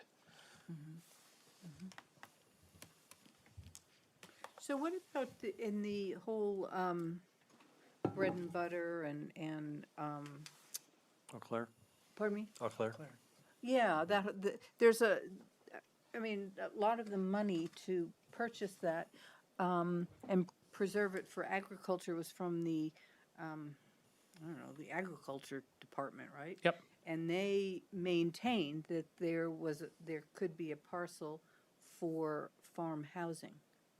I mean, wasn't that one of the requirements? I think Right, it was so- 15 acres or something? Right, so there's about 10 acres that would be allowed to do that, and that was. Does that supersede what this bill might say? Since it's I would federal say dollars? that in my reading of it, the planning for that is consistent. Our regulations are already consistent with this bill, because if that were to come to fruition, we already allow more than 4 units an acre in that retained area, and it would be next to Cider Mill 2 neighborhoods, so I don't see any conflict there. Oh, where okay. they're, Yeah, it's up there with that. It would be eligible to be, it would be served in the future when Cider Mill 2 is built. That was why they did, that's why they chose that area, because Those, yeah, I remember now, Right. okay. So that, they're covered. I think that, what gets a little bit, in my example of the 300-acre parcel, there are 3 house lots proposed on the south side of, or that have been approved by the DRB on the south side of Cheese Factory Road. That's at least a mile from any water or sewer service. Presumably, that would be allowed to pursue because it's not anywhere served by water and sewer. But I'm sorry, Paul, which one are you talking about? Lot C, which is the south side of Cheese Factory Road up against Heinsberg Road. Okay, It's about a 45-acre parcel there. yeah, I'm trying to remember that one. Yeah, so presumably, that's an area completely unserved by water and sewer. There's nothing in this bill that is intending to say that truly rural development can't happen on private wells and septic. But the side effect of defining all these things, as Councilor Emery described, as all the exceptions as to things served by water and sewer, sort of leaves this, well, what about rural areas? And we don't have that many of them, but in other areas of the state, it just sort of leaves this gray area that feels open to challenges in the future one way or the other. So that's why our recommendation would be to make it clear the municipalities retain the authority to determine areas that just aren't water and sewer areas. They're truly rural. I have two more questions. Sure, Do we have go. time for that?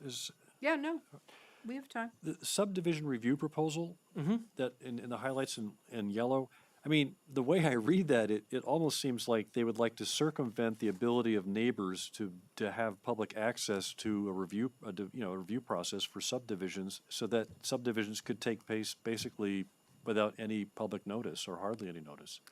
I suspect that the intent there was municipalities can delegate certain things to the administrative officer to do administratively.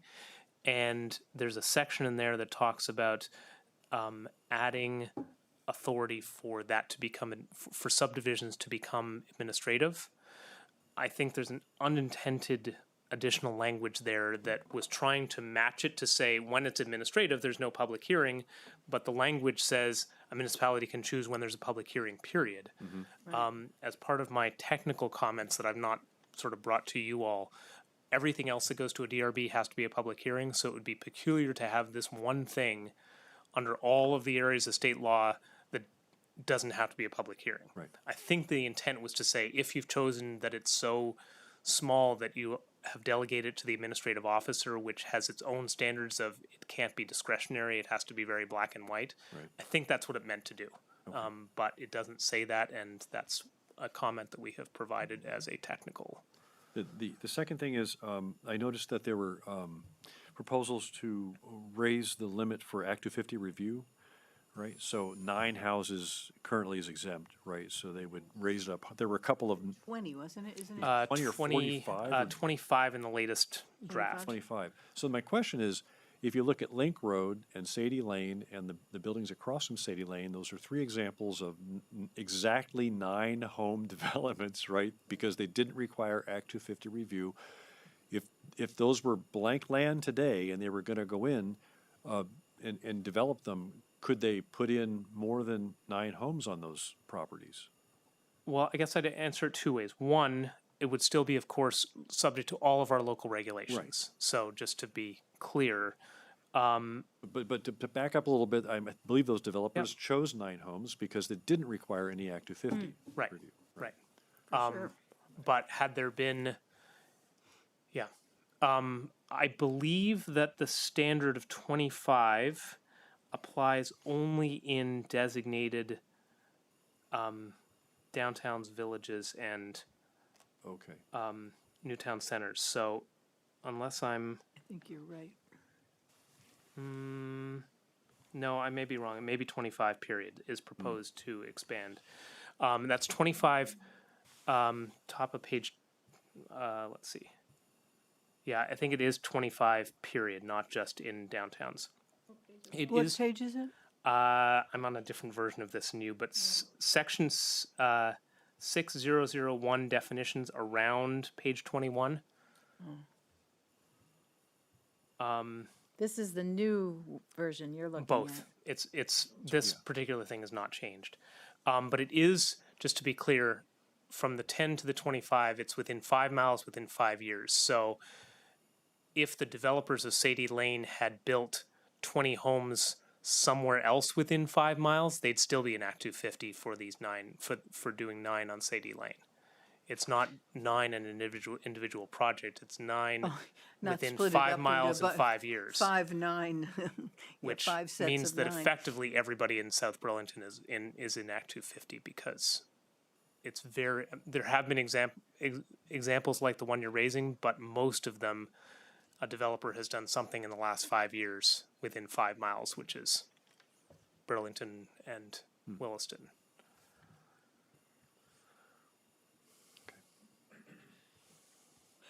Where do you, this is the notwithstanding 9, a designated downtown, okay. Yes, and then just above it, Yeah, above it, it talks about, the 25 straight. So I think, Yeah. yeah, it's a little hard to read with all the missing sections in it, but I think it's raises it to 25 period and then matches that in the village.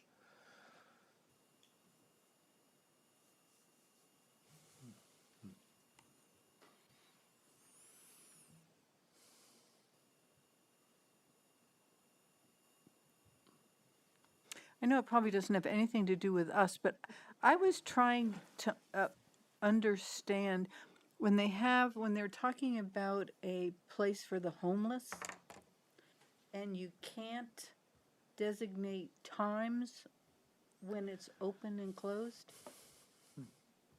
And I was just trying to decide what they were getting at. Because so many of the homeless shelters they're open at, 5 in the afternoon or something, and you gotta be out by 8. It's really just Sure. overnight.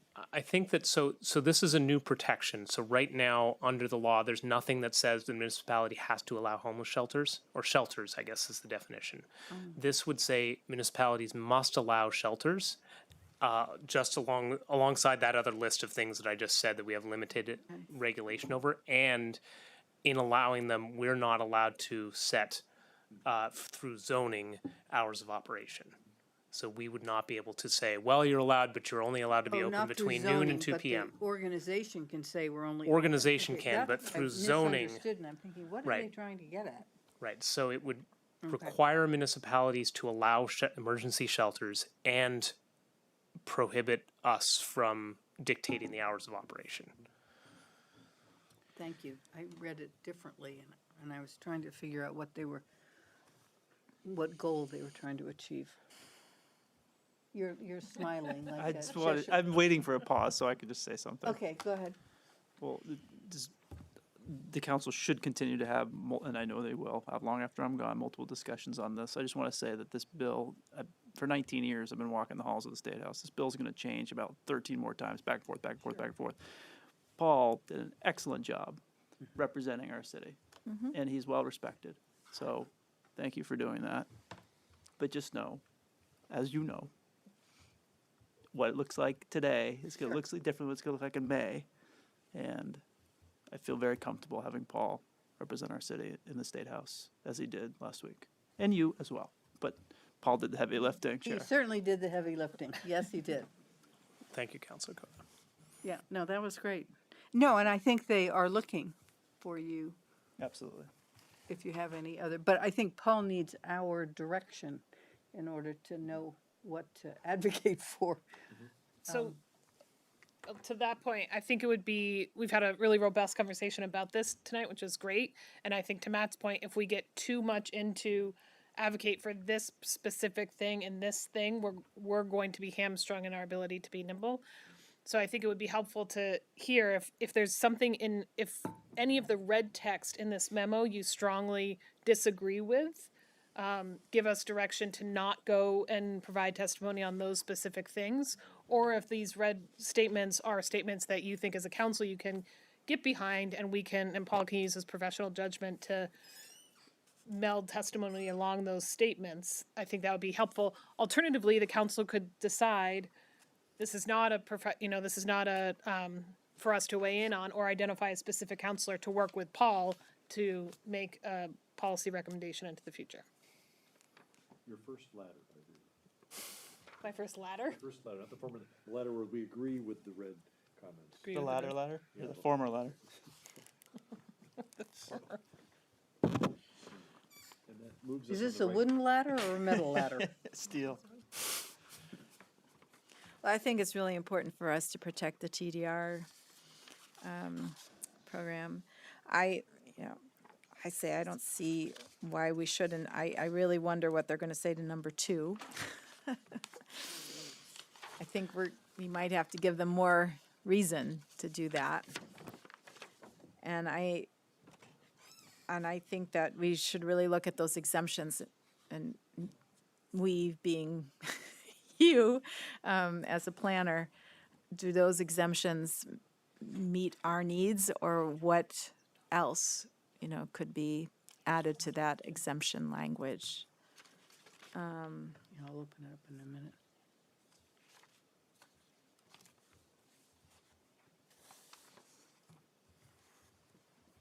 And of course, if there's anything in the bill that we didn't cover tonight or not in my red bullets that you would like for us to be touching on, please don't hesitate. I was using your feedback from the last one as the guide for that, but if there's anything that you've noticed in the bill or that you'd like me to elaborate on, if our understanding, I'm of course happy to do that tonight or any other night. Okay. Because there's a lot in this bill that is not necessarily covered in this memo. So for wetlands and flood zones, they're still using 50-foot buffers?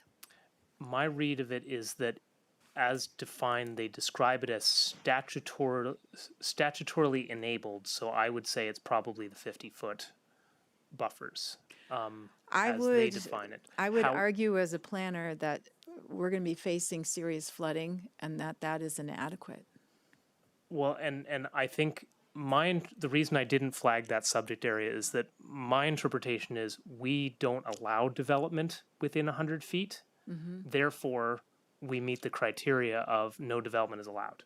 Okay. So I think it's if we were to say, well, we allow for new homes sometimes to be within 100, 50 feet if they are purple or if they're sitting up 10 feet in the air, I think that's where we'd be in trouble. But our rules are pretty clear to say new residential development is not allowed in those areas. Okay. So I didn't flag it for that reason. The same thing for the flood hazard areas. We have slightly more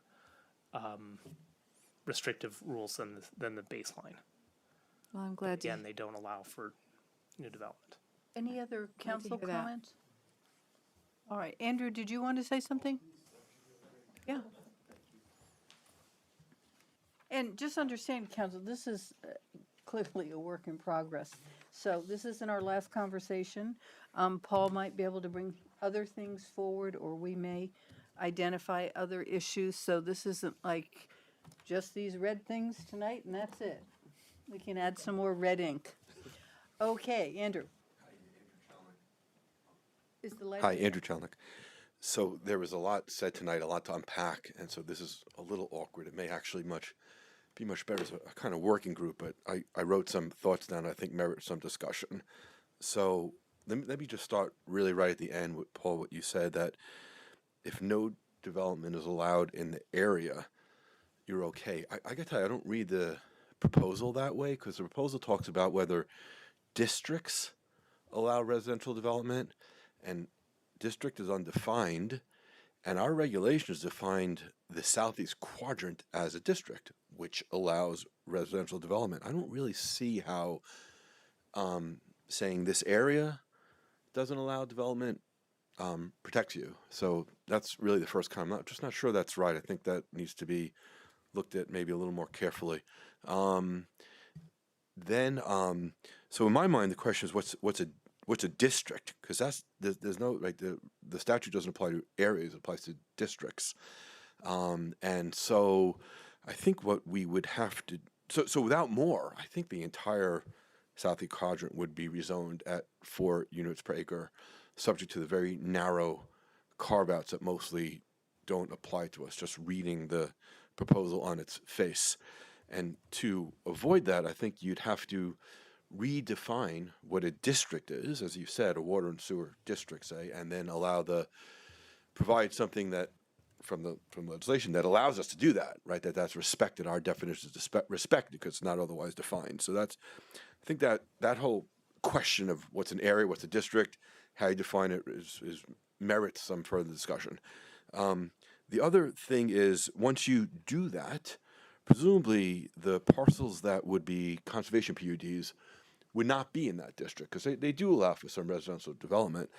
And the conservation PUDs right now allow over the whole parcel between 1.2 and 1.8, because it's between 4 and 6 on 30%. I think the statute would say, you can't do that. You need between 4 and 6 on the entire thing, not between 1.2 and 1.8 on the entire thing. So I think even defining the district would still override our conservation PUDs. So I think that's probably also merits some discussion. Next point I wrote down is TDR. So the way our TDRs work right now, as you know, is you get kind of 1.2 TDRs per acre. I think that maybe there's some discussion. Keisha mentioned, well, you should make it 4 or something, but that would like seriously change the whole TDR framework. First, it would just create a whole mess of new density. It would probably be unfair to the old folks that had only 1.2. I think we raise a host of constitutional issues, honestly, between those two sets of folks, and that to me just feels like a complete mess to change the framework, midway through. Those are my major points. Okay, thank you. Michael? Michael Mittag. I was interested in what Tim had to say, or Tim's rant, rather. I have similar feelings, but we don't have a defined sewer service area in our ordinance, but many towns around us do. So I'm worried, why would we ask? Why don't we just do it? Why would we ask if we're allowed to do it when it seems, based on my understanding, that there are towns around Vermont that have sewer service areas, defined sewer service. And if we could do that, we could define it in a way that would solve this problem. The other thing is, I like to sort of keep things simple, but it sounds like the legislature is telling us that every district in South Burlington has a minimum density of 4 units per acre. That's what it sounds like to me. And that's a terrible state of affairs for us. So let's define a sewer service area the way we want to protect everything that we want to protect. Okay, thank you. Is there any- Yeah, go ahead. I feel like, this is just, the thought just came to me. I feel like it's the opposite situation of what the developers felt when we were developing the LDRs that we passed last February. Well, the developers somehow got in charge of the legislature proposing the legislation to override the LDRs that we went through with so much work to put together in the first place. It's really ironic. And I think it's really interesting, and it begs a whole other list of questions that I have, but I won't go into it tonight. Thank you. Thank you. Okay. They began working on it last August. Yeah. One last thing, this Paul's memo, would you send it to the planning commission? Sure. Let them have some input? Are you okay with that?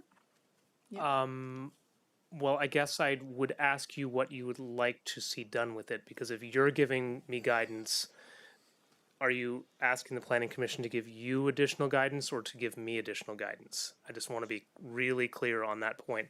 Certainly happy for them to discuss, but they have independent authority to also communicate to the legislature. We've been asked to come with a voice from the city, so if you gave it to the planning commission, would you like them to come back to you with additional ideas? Well, I think we get too many cooks, and you know. I think we need to have one very clear voice that represents the city. We certainly can have the land trust or individuals who have specific ideas to go to the legislature. They're always free to do that. But I think it would make more sense to have a one strong voice from the city. And I frankly think it ought to be you with our guidance. What I heard Paul say is if the planning commission reads this memo and wishes to provide feedback, would that go to us? And I would just say yes. I mean, this is a public document. I don't Sure. see why they couldn't review it. Yeah, I don't mind getting more feedback, but I also know the planning commission has a lot of work, some of which he identified in the memo as addressing some of this, so. But I'm fine to have the planning commission look at it, and if they have some great ideas, share them with us, and we can discuss and then direct. And just one note to what Commissioner Chalnick said. If it turns out that a municipality has to more clearly define its zoning districts, that's certainly something that we could do. It's not written in stone that the SEQ is a single district. We could divide it into the districts that are appropriate. I didn't raise it in here because I think that that authority remains in place. It may be an action item that the city would want to or need to look into, but I don't think the bill in and of itself doesn't restrict our ability to do something like that. I don't think, if that became a important step for the city. Okay, is that, Roseanne, do you want to say some words? Yes, thank you. You know my views on this, and when I first heard about the bills, my immediate concern was how this would override and destroy some of the great work the city has done to protect our rural lands. I feel even more concerned about it. But I tell you, as I was listening to Paul go through all this, and as you're discussing, I felt like I was in a planning commission meeting. And I feel like the legislator is turning in. I mean, they are doing zoning.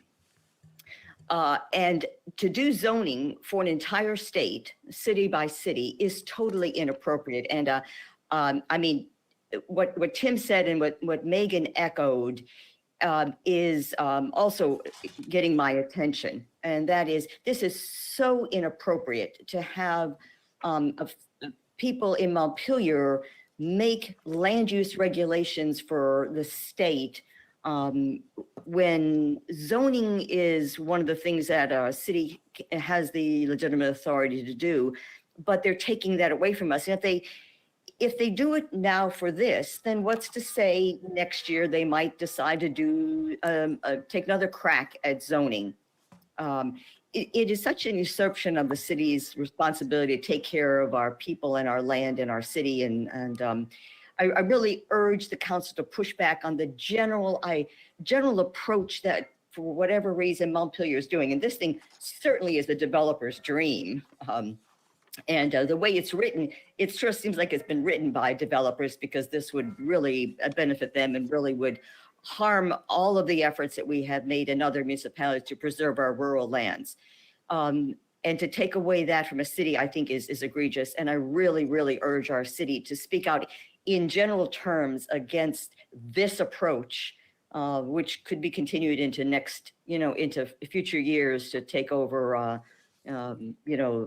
take away the rights of the city to determine how we develop and how we preserve our land. So that would be my recommendation, to go in with strong opposition to that. And I hope you do. And thank you, Tim, and thank you, Megan, and thank you, Helen, for voicing those issues too.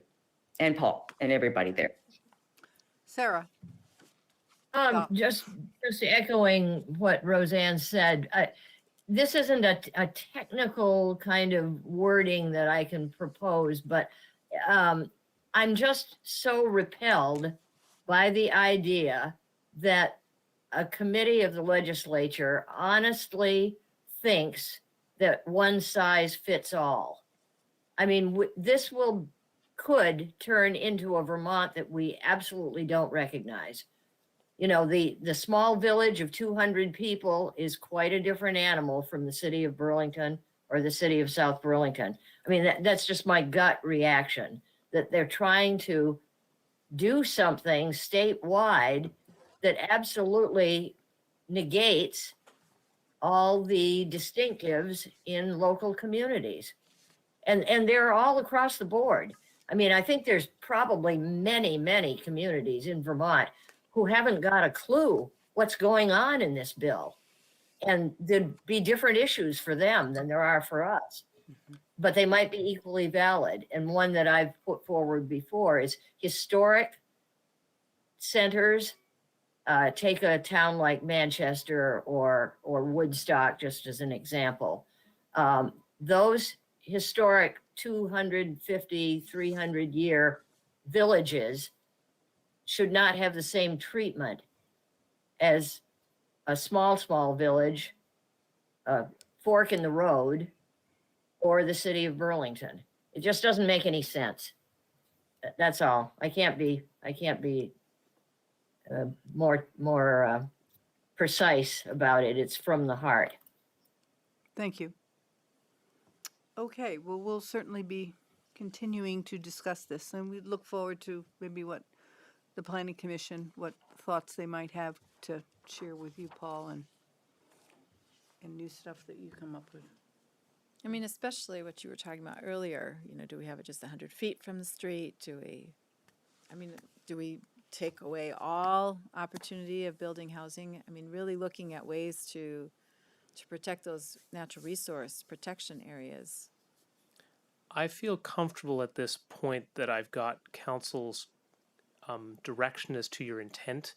But to Councilor Coda's point, the bill is going to change 100 times between now and the end. So if you're comfortable with the guidance that you've given, I think that I'm fairly comfortable in both what I can talk with the legislature about and when the point comes back to saying, Council, I'd like your feedback again on this because something has changed substantially. And of course, if you choose to, you can invite me to any of your meetings going forward as well, if you've got thoughts that you'd like to bring forward. Thank you. Yeah, could we just know your steps? What are you gonna be writing to the legislature, the committee this week, next week?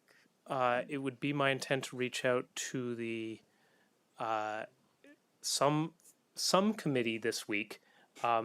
I received a note, I think councilors received a note yesterday that feedback after today may be to another committee, so it may not be Economic Development, Housing and General Affairs, but I will learn the status of that tomorrow and see if it's That to goes this to committee or to the next one. Natural resources, I guess, is next. Would likely I be think- next, but with this new bill this new draft coming out today, it's probably not out of this committee yet, so maybe feedback would go to this committee on these general principles and then onwards and continued.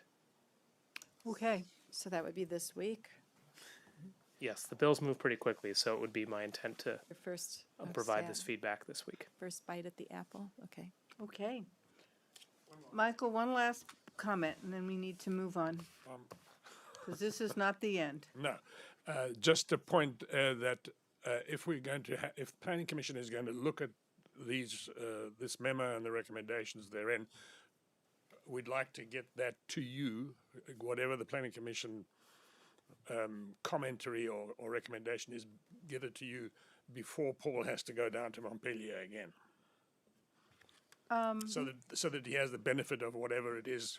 There might be nothing. Well, I think your consideration as the planning commission will help Paul, because he knows what we have said. So I think, Well, my understanding, to be clear, was that commission would talk to you.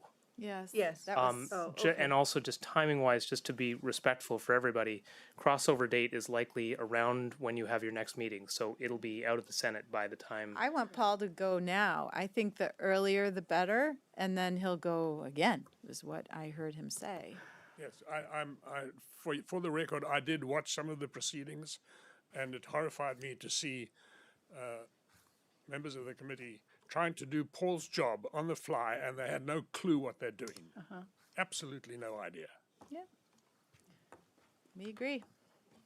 That's why I want him to go ASAP. all righty. Okay, moving on then to item 11, approving, thank you very much, Paul. And thank you, planning commission members. Approve the purchase of 1270 Williston Road. So Alana's going to take this. You receive. And Colin, sorry. Yeah.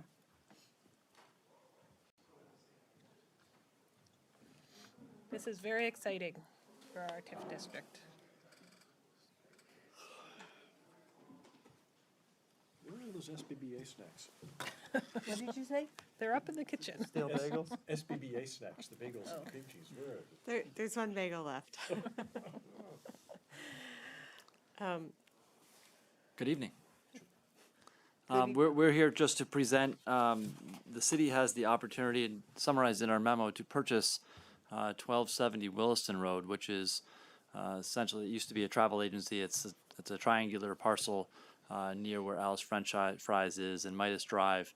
And Alana's been working diligently on for years, and as the city in trying to acquire this property. It's been a long-standing goal to acquire this to better improve the traffic infrastructure of that area. Yeah. I think the only thing I would add is that in looking through files, there was actually a letter from 1978, which had a nice little diagram of the improvement alignment of Garden Street, White Street, and Midas Drive, meeting at one point as opposed to in 3 points. And I guess I would just also add that the property owner, Alana, and the team have been working with the property owner for many years. And the property owner this fall, after meeting with Alana and Andrew, came forward and was willing to be an active seller in this deal as opposed to go through an eminent domain process, which I think is very beneficial to all of us. So the general idea would be that we have the opportunity to purchase this property through negotiations with the owner. The property is right now currently not being used. It's vacated by the current tenant. And so that's why the property owner reached out to us, because he knew we had a long-term interest. We were able to negotiate a purchase price that fit in with our expectations. And the idea would be that we would move to remove the building from the property and create an intersection at this place that would better align the intersection of all the 4 streets that are, or 3 streets that are currently there. Yes. Can I ask a real basic question, Alana? This really doesn't work without that space, right? To create that connection between Market Street and Williston Road, we need that piece of land in order for it to work safely and effectively. So we can make the connection to Market Street without the parcel. What the parcel does for us is it adds traffic capacity to the overall transportation grid. So this was heavily studied with traffic studies during the environmental assessment for Market Street, which looked at the impact of adding all of the buildings on Market Street and Garden Street to the downtown, and what would happen at Dorset and Williston Road. And so this improvement was one of the significant improvements that assessment, I don't know if the word required is too strong or not, as part of the mitigation for the impact of city center. So as part of the federal action, this was one of the mitigation strategies. Got it. Thank you. Okay, great. Quick Yes, question. Tim. What is the relationship between this purchase and the pending TIF bond vote? So Garden Street, the Williston Road intersection project includes this intersection. So it would be the funding for this project. So if for some reason the voters didn't pass that TIF bond vote, is this a purchase that would be delayed? Or are we giving our authorization to make the purchase after the bond vote, if the bond vote passes? No, this would be, so this project, as with all of our TIF projects, there is ongoing investment in the projects, in which means that the city is carrying costs on these projects to develop the design. And this would be a right-of-way purchase, which would be part of the planning and preparation for the actual project. If the bond vote did not pass, we believe this is still a project that the city would seek funding for from some other source. From some other source. Because it is a significant enough improvement and has enough both local and regional benefit going forward. Thanks. And just to follow up, if you approve this purchase, we're scheduled to close tomorrow. We'd get the keys tomorrow, so. Well, moving fast. It might even be demolished before the bond vote. Is there a demo permit waiting for all around here? No? Along with the Pizza Hut. Or in service station? Yeah, and the service station. I'll just say, as someone who goes through this intersection from time to time, because the bus avoids it, is that it's an unsafe Oh, it is. It's terrible. intersection. Yeah. So regardless, we need to make this a better intersection. Okay, are you ready for the vote? I guess We- I would take a motion. You need a motion? You need a Yeah, motion? I would So, like a motion. I'll move to approve the purchase of 1270 Williston Road. Second? Any further discussion? All in favor? One just component, I would just recommend that you authorize Jesse Baker to Oh, and- sign any necessary documentation to make the sale go through. Right, so I'll modify the motion to add that we are approving Jesse Baker to sign the documents for the sale I'll second On that. behalf of the city, right? on behalf of the city. And that's seconded. Any further discussion now? Okay, all in favor, say aye. Aye. So that passes 4-0. Thank you. Thank you. That was a long time coming. Oof. Item 12, receive a recommendation to apply for a SAFER, Staffing for Adequate Fire and Emergency Response grant, and possibly approve it. And we have Chief Locke. I'm glad they called it a safer grant and not like an unsafe grant or something like that, you know. Yes, we love acronyms. Sure. Good evening. I'll just tee it up. We're looking for authorization. The grant period opened earlier this week. So SAFER has been a federal grant program modeled after the COPS grant, if you're familiar with the COPS grant, for the last 20 years or so. Ironically, it does sunset this year, and without federal legislation to reenact it, this will be the last year of the SAFER grant and in the Fire Act grant. And so it's been a very goofy time in national politics to try to get anything done, but we thought we would get this reauthorized. This is very much a great program that allows for the retention and hiring and retention of firefighters, as well as recruitment and retention in volunteer agencies. And so, as you probably know, back in the early mid-2000s, South Burlington did receive a grant to hire 6 firefighters through the SAFER program. And back then, it was a way that you could they would pay a percentage of the salary that would go down over the years. And at that time, it was over 5 years, and you'd be 100% the first year, and 80, then 60, and 40, and go down so that the community would pick up those costs over time. The last few years, it has been 100% for 3 years, and no match for the local community, and no longer a requirement that you retain the staff at the conclusion. So there used to be a requirement that you would retain them. So they're doing everything they can to try to get communities to be able to make this work for them. And one of the priorities lately, and certainly going back to the last couple of years, is the rehire of laid off firefighters.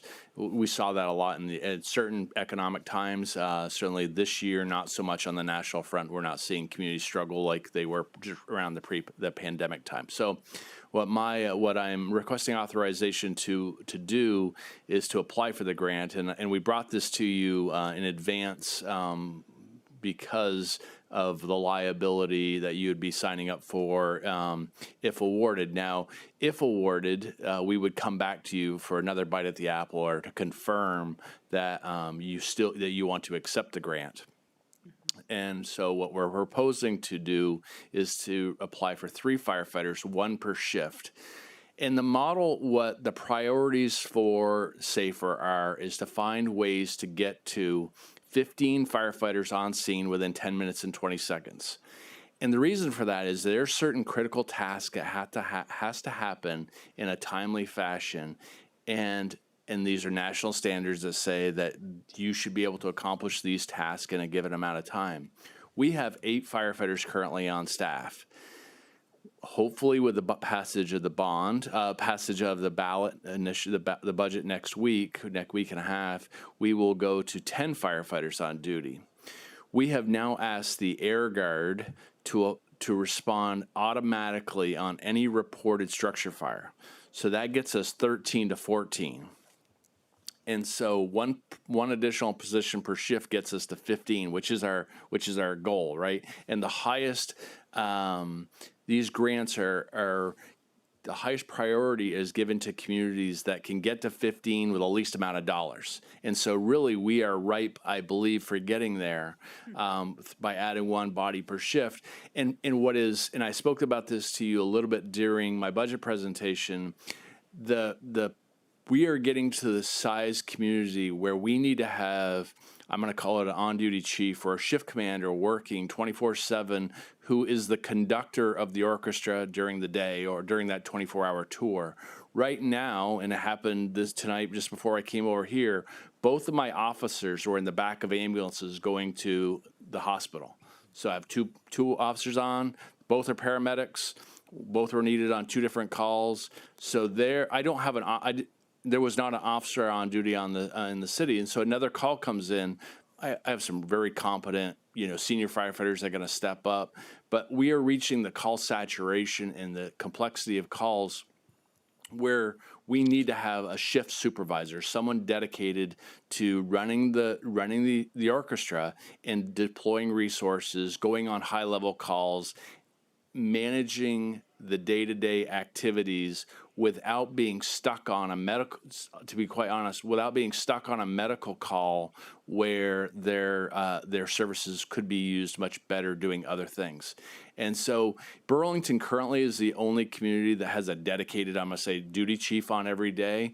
And they certainly had a dedicated duty chief when they were running 4,500 calls, like what we have reached. We're reaching that capacity. We've reached that point where our call volume and the complexity of our day-to-day operations require true on-duty supervision 24/7, where we have a shift supervisor, not just them riding on the right front seat of the fire truck trying to multitask.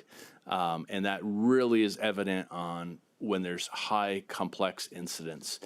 They reach task saturation very quickly because they're both trying to do individual tasks that they should not have to be doing because there's no one else to do them. So this would allow us to get there. I would expect if we were awarded the grant, we would know they expect awards to be notified by September of this year, September of 23. There's a 180-day grace period to hire the people. So if we hypothetically, we would be able to start them around January 1 of 24 with, and then you would end up with a 3-year, 100%, everything except for all the contractually obligated expenses are covered. So basically, once we outfit them with uniforms and do their physicals, everything but overtime is covered, and we're going to be paying the overtime whether they work that position or someone else. So it covers it for 3 years. The decision is again, then the decision could be made if the community cannot afford it in 27 that you could either lay them off or those positions, most likely we would do it out through attrition, right? But there would be a natural runway out of this. And I think the other one is we come back to you in September saying, we've been awarded it and how would you like to handle this? So I think your approval tonight is to kind of set the stage, but it also, signifies that you want to move in this direction, that you're comfortable with the grant concept. And plus, it's quite a lot of work to get there. And I don't, to be quite honest, want to spend 2 weeks worth of work because it's due March 15th, March 17th as the grant closes. I'm away next May on vacation, and then I'm going to, this will be my priority to get this done in order to get a good grant application in. But I didn't want to surprise you with this, and certainly consultation with the manager, want to make sure that we had your blessing before we moved too far with this. Well, I think it's a great idea. So I would be very positive about you going forward, and in 2027, we'll see where we are with the budget. Absolutely. I just had a couple questions. So you were saying adding additional firefighter to each shift is an opportunity to remove the shift commander from serving as the company officer. So if the SAFER grant would give us exactly how many firefighters? So adding 1%, so we would apply for 3 firefighters. They really don't care how you deploy them. We would explain that. So we would go to a minimum staffing of 11 on duty by adding another body per shift. So we're currently at 8, and again, I'm saying this in anticipation that the budget is going to pass. So in January of 24, when we hire the 6 for the second ambulance, that gets us to 10. And then this position would get us to 11. If the stars aligned, budget passes, get the grant, we could start 9 at one time in January of 24. That's how this could all work out. It's always easier to start a group of people together than it is onesies, twosies. Okay. And this would free up people to become the shift commander, kind of the orchestra director that you described? Yes. So yes, it would. It's going to require us to have some conversations with labor because right now the captains are in a collective bargaining agreement. So right now the organization is extremely flat. With the exception of Deputy Chief Francis and I, we're the only two not in the labor union. So yes. So right now the captain, the shift commander, is riding. So we call him a company officer. They're riding the right front seat, making tactical decisions. And because of that, they're pulled out of. They're going on calls every day that I'd rather have them not go on, but I need to have. But because there are only 3 people on the truck, they got to go. Okay. All right. So there would be 3 of those shift commanders, and they'd each have like an 8-hour shift to cover the 24 hours. They work a 24 on, 48 off. Okay. Wow. Yeah, so 24 hours on. So so there's shift 1, 2, 3. Then they rotate 1, 2, 3. So you work every third day, 24 hours. Yeah, but even a shift commander. Okay. All right. And I'm sorry to sound like such a nitwit, but how does this combine with your duties? So I need help. So again, as a very level organization and something we've talked about, I ask and rely on the captains to do many administrative tasks. So one of them, let's just say, oversees our uniforms. And why you think uniforms should be a rather easy aspect, but so one person's in charge of ordering uniforms for 30 people and making sure that everyone has the right components. And so they're doing those duties every third day because they only work every third day. So you're waiting a call back from a vendor, those types of things. So many administrative tasks now are managed out to the captains, who then are running out during the day to run a bunch of calls, and so they're trying to get their paperwork done, their run reports done, and do these administrative tasks. No, I mean your duties, not the captain's duties, but. So how do they interact? Tell me what your duties are. I'd like to. Oh, that's a different question. Because I guess I considered you to be the orchestra director. So I'm the director of the orchestra when it comes to the fire department, not the day-to-day operations. And I say that meaning emergency, how the day is handled from training to what we're going to train on today, how we're going to respond to this call. Almost all those things are managed by the captain. My duties, when I need to, I'll step in, but that's what they truly are. That's what their true strengths are. My duties are much more about people, budgets, and politics. To be quite, and all the things that come running a $6 million business. So everything from hiring, discipline, policy development, FOIA requests, that is the day-to-day grind of a career fire chief. Okay.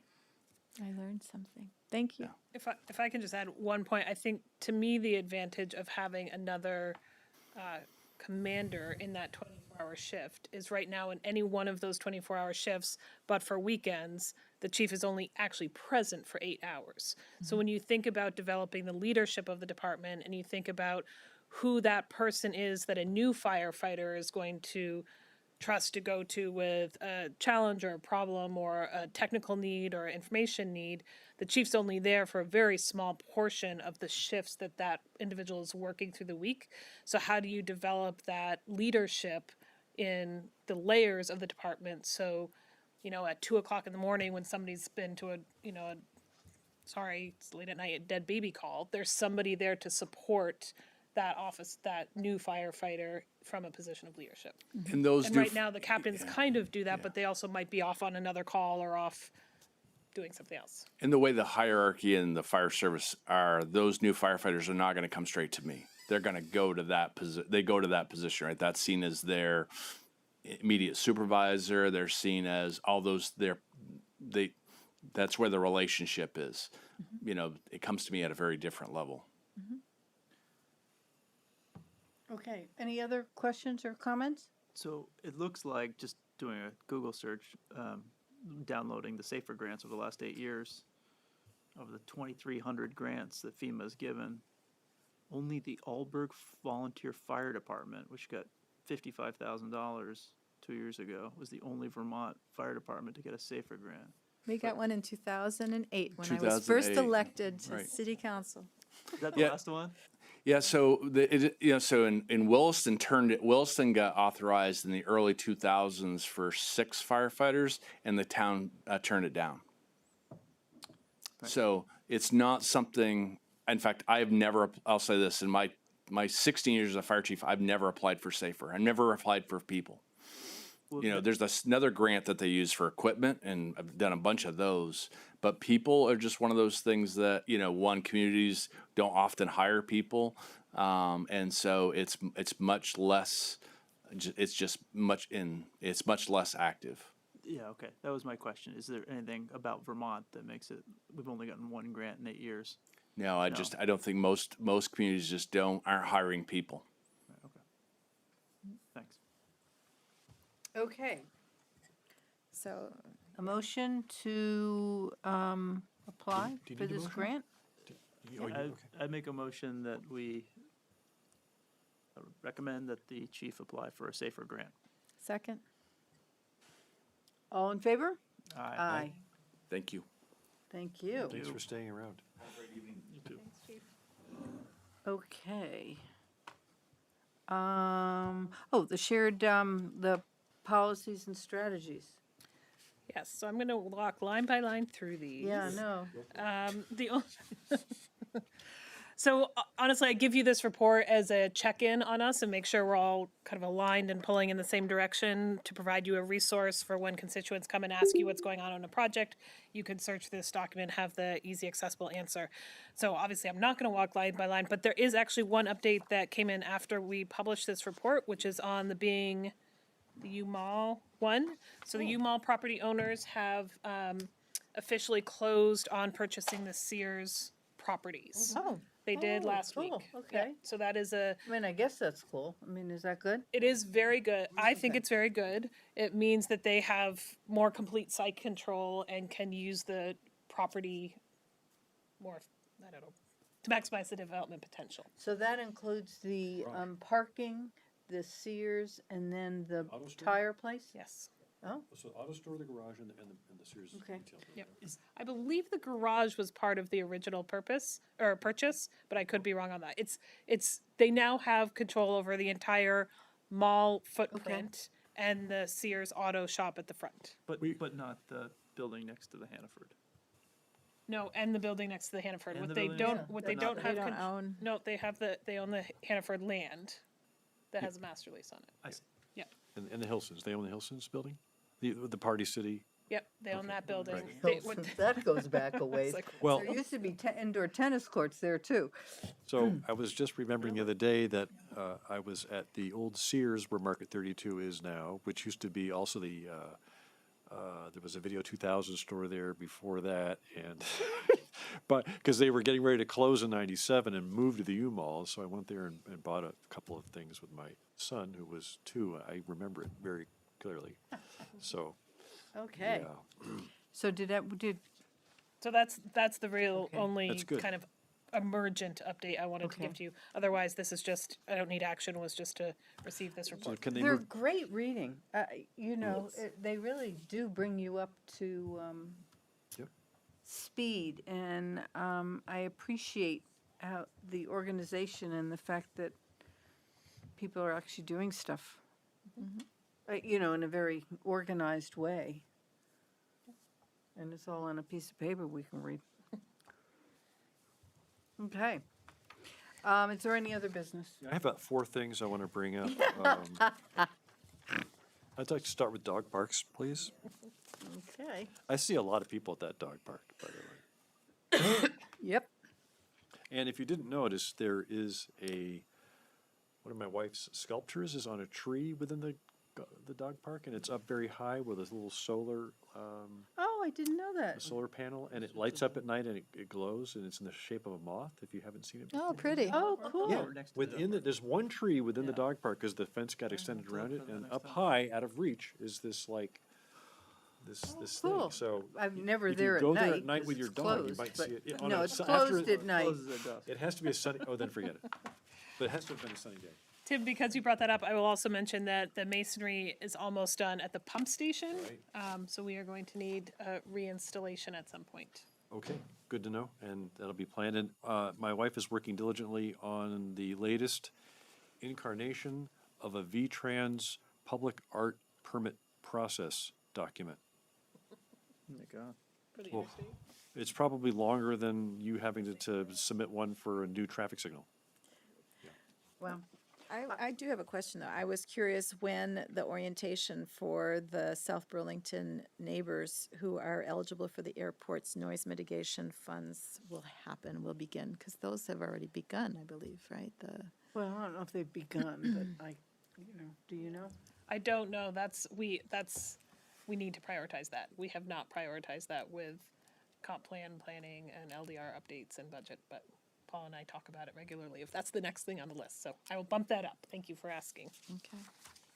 I would just note that I think Betty Malizia wrote a very strong comment on the neighborhood, the Facebook neighborhood, whatever, about really asking dog owners who use the park to pick up poop, and how important that was. And I do take my dog there occasionally, and it's really important, especially when we think about, we're talking about potentially another dog park, or at least we've identified there's a need for one, whether we can actually build it or whenever we can do.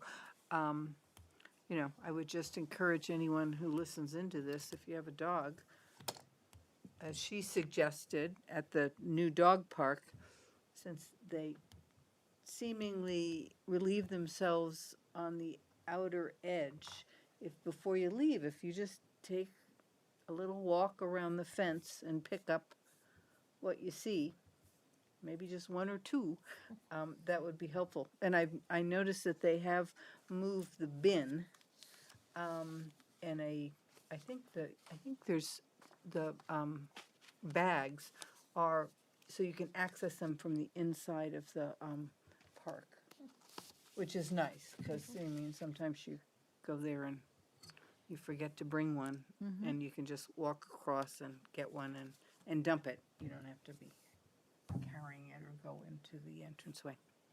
And I did have a second comment. Oh, I'm sorry. That's okay. Pardon me. Consider lenses with which city decisions are made: climate, equity, fiscal affordability, sustainability, and others. I think that should also be moved up, because that's really in terms of determining, how we move policy forward. I think that's a policy. I mean, that comes with strategic planning. And I think it's hopefully a part of the comp plan discussion too, when the comp plan draft comes together for the planning commission and for the council. That's the thought there, Yep. that it's linked to the comp plan. Okay. All right. Okay. Well, thank you, Matt. Thank you, man. Thank you. Yeah. Leave it there. Good luck. Oh, I'll be back. I'm not going anywhere. That's right, yeah. We'll hear from him and about him anyway. So, motion to adjourn? So moved. Second.